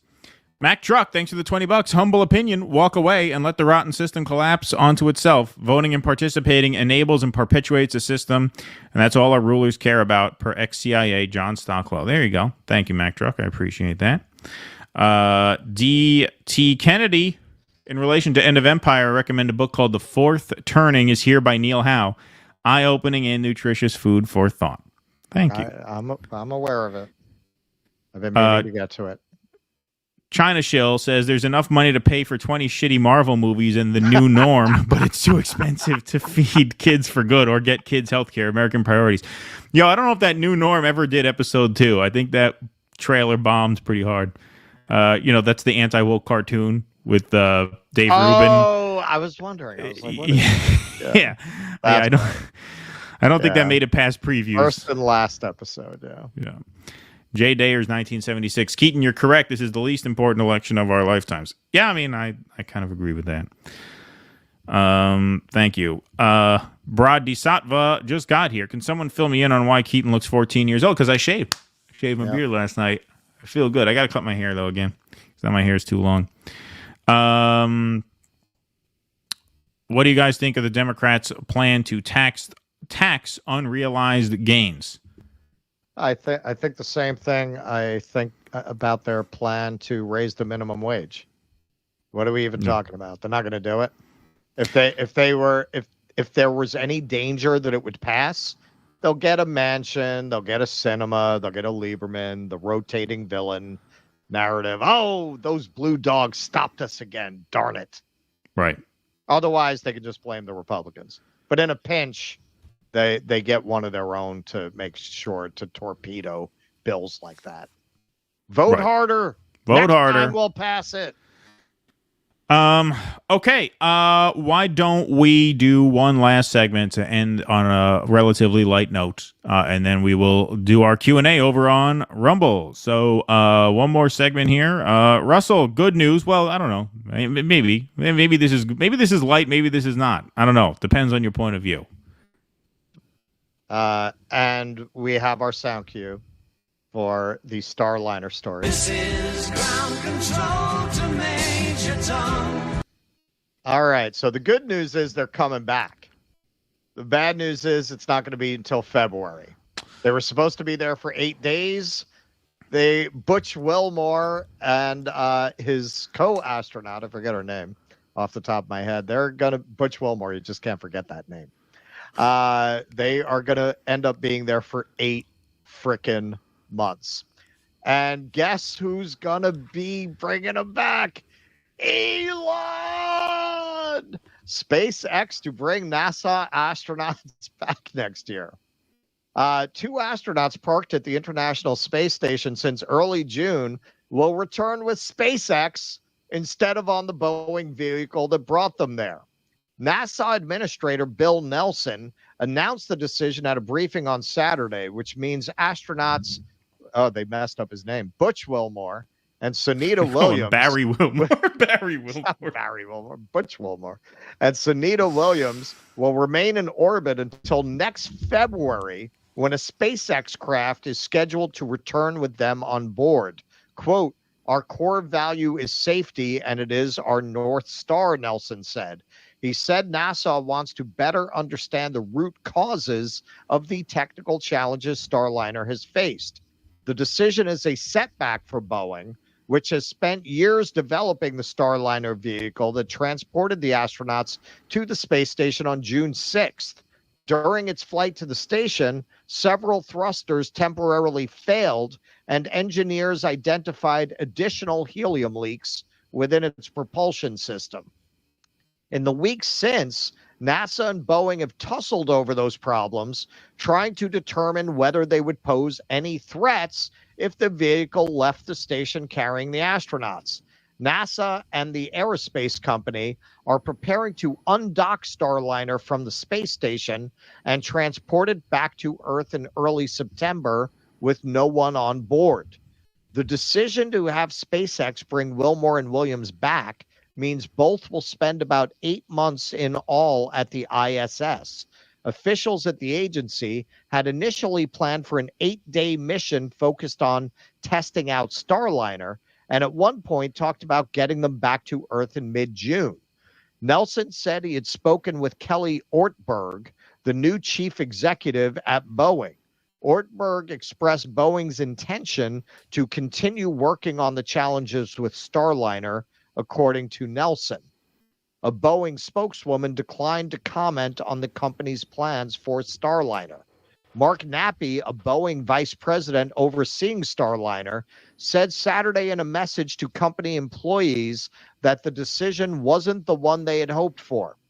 Boeing has previously said the data that the company and NASA collected about Starliner's challenges showed that the vehicle was safe enough to conduct the return flight with both astronauts.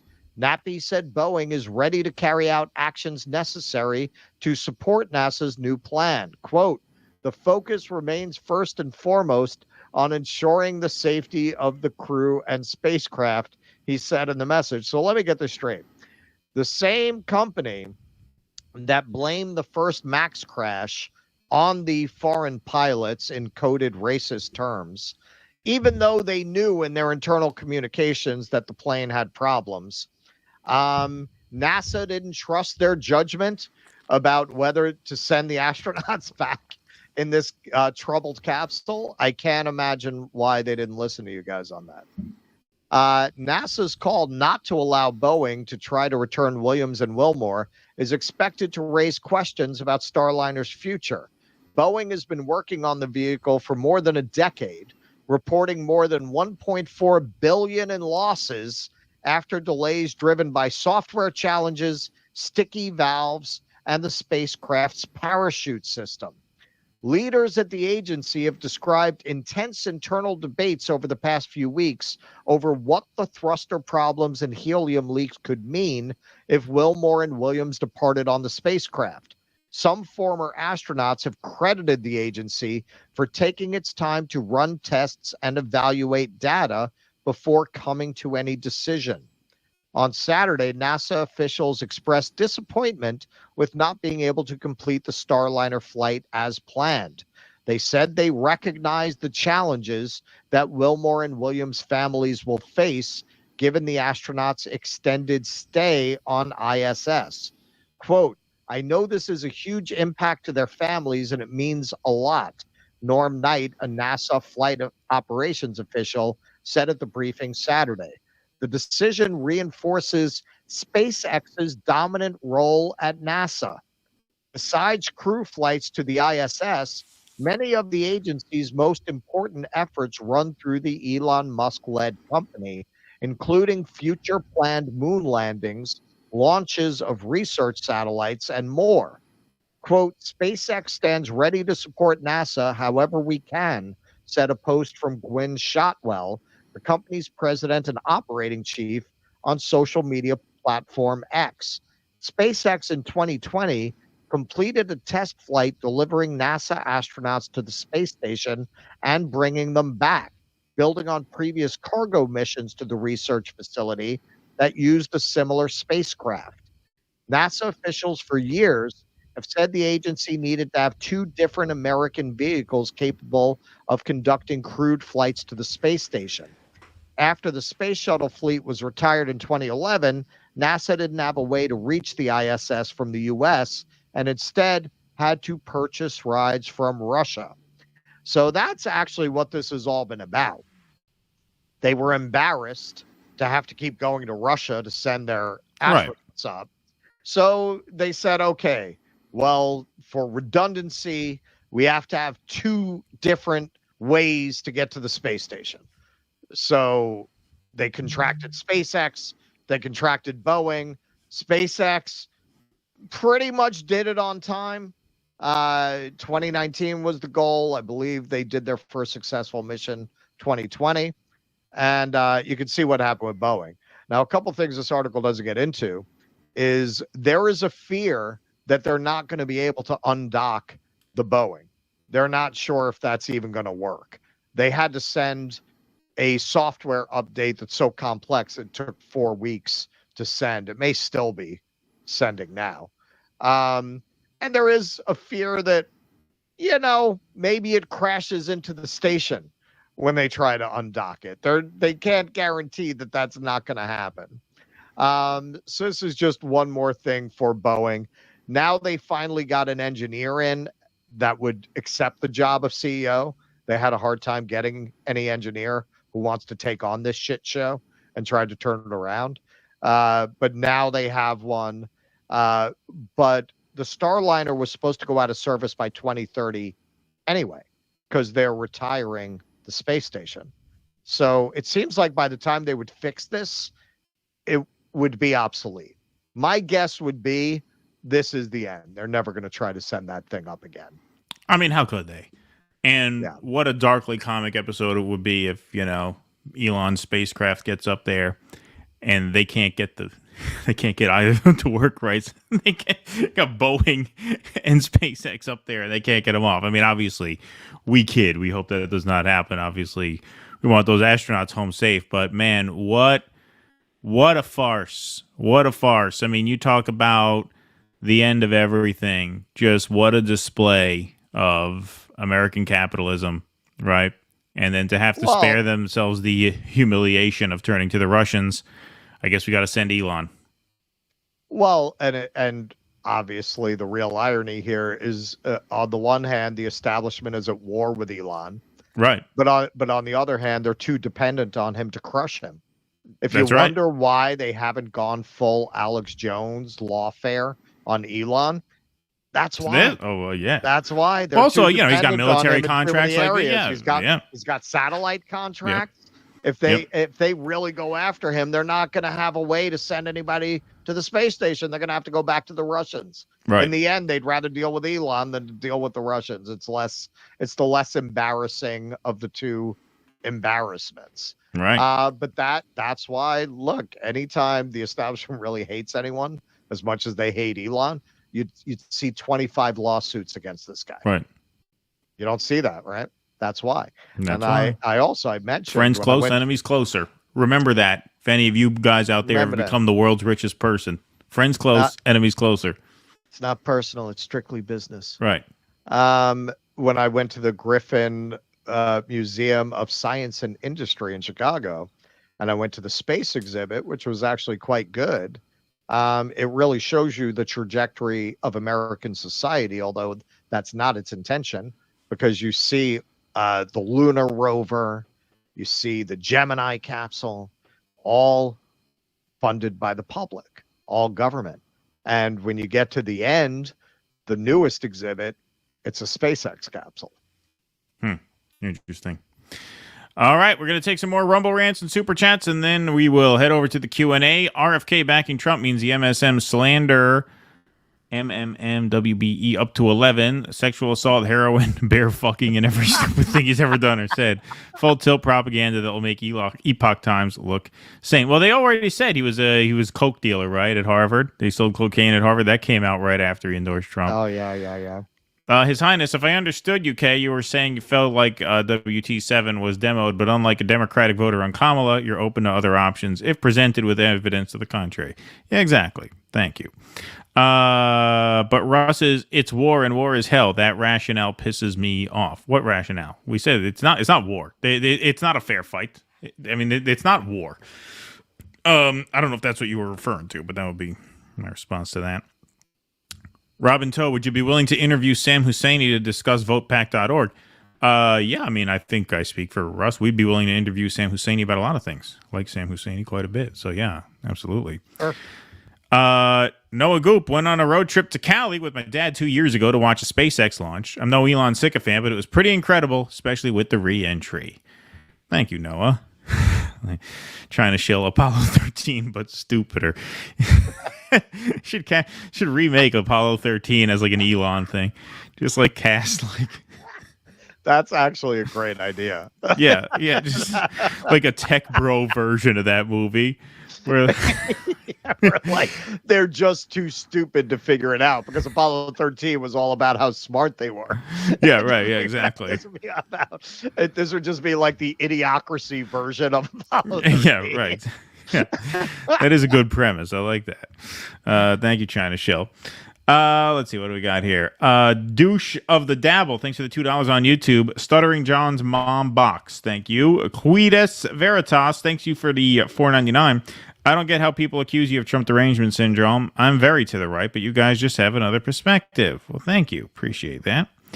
Salamander Fry, thanks for the $10. Hey, you guys are all right. Hey, thanks, Salamander Fry.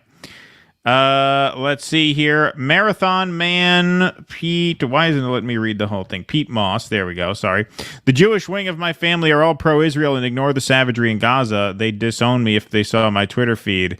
Just avoid the subject. No, I'm afraid I cannot advise that. I mean, look, I wouldn't go out of my way to bring it up, but if it comes up, I would tell them what you think. I was nervous to join a Passover Seder recently because of that. They didn't end up doing it, but yeah, no, look, I mean, if that shit comes up in family conversation, shit's gonna go down. And I do tend to avoid politics in general with people like that because I don't want to offend them. But in this case, I would actually enjoy offending them on this topic. I'd actually take a great pleasure in offending any Zionist family members of mine. Buster Peak, thanks for the $5. If I were the astronauts, I'd be like, fuck that shit, send the Russians. Yeah. Yeah. Well, they might have to. They might have to anyway if Elon fails, right? I am the Owl, thanks for the $2. Will the astronauts be able to vote by mail? Gonna send them ballots up in space. That's true. They're being disenfranchised, those astronauts. Yeah. Are they swing state voters? That could make the difference in Michigan. Yeah. You have Trump on stage after he loses. You know, the astronauts didn't get to vote. It's a disgrace. It's horrible. It's very unfair.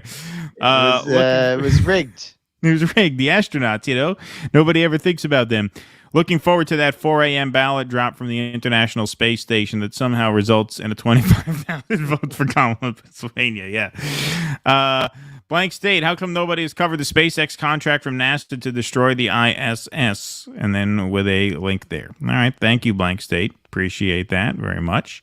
Okay. All right. That looks like about our show. Before we go, let's read a little bit for the Rumble store. That's a quick one. All right, here we go. Here we go. All right.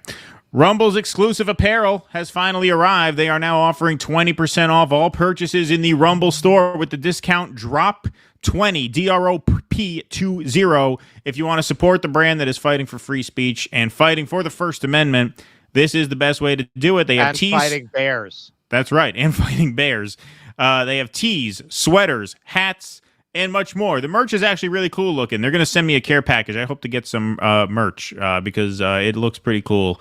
I would definitely buy it if they weren't going to send it to me for free because hopefully they like me. But you guys can get the next best thing, which is 20% off. Rumble.store and enter coupon code DROP20 as the promo code for 20% off your entire order, not just one piece, the entire order. Rumble.store, DROP20. Alrighty. Folks, thank you very much for being here. We are about to go to Rumble for the Q&A. You can go there, reach us at dodissidents.com/Rumble. If you're watching on YouTube, we are done with the show. We have our Q&A over on Rumble. Paid subscribers are welcome to call in. Everyone else is open to watch. So that's dodissidents.com/Rumble. Phone lines are open, so please call in if you would like now. And we will see you over there after a 5-minute intermission. Appreciate you all being here so much tonight. If you're hanging out with us on Rumble for the Q&A, that's the link there, dodissidents.com/Rumble. Otherwise, we will see you back here on the main channel Tuesday, 2 p.m. Eastern. Thanks to our Rumblers. Thanks to our YouTubers. Thanks to Jake in the booth for helping us out tonight. Great job as always, my friend. And we will see you next time, whenever that may be, in 5 minutes or on Rumble or on Tuesday. Until then, be safe and be well. Courage. Please clap.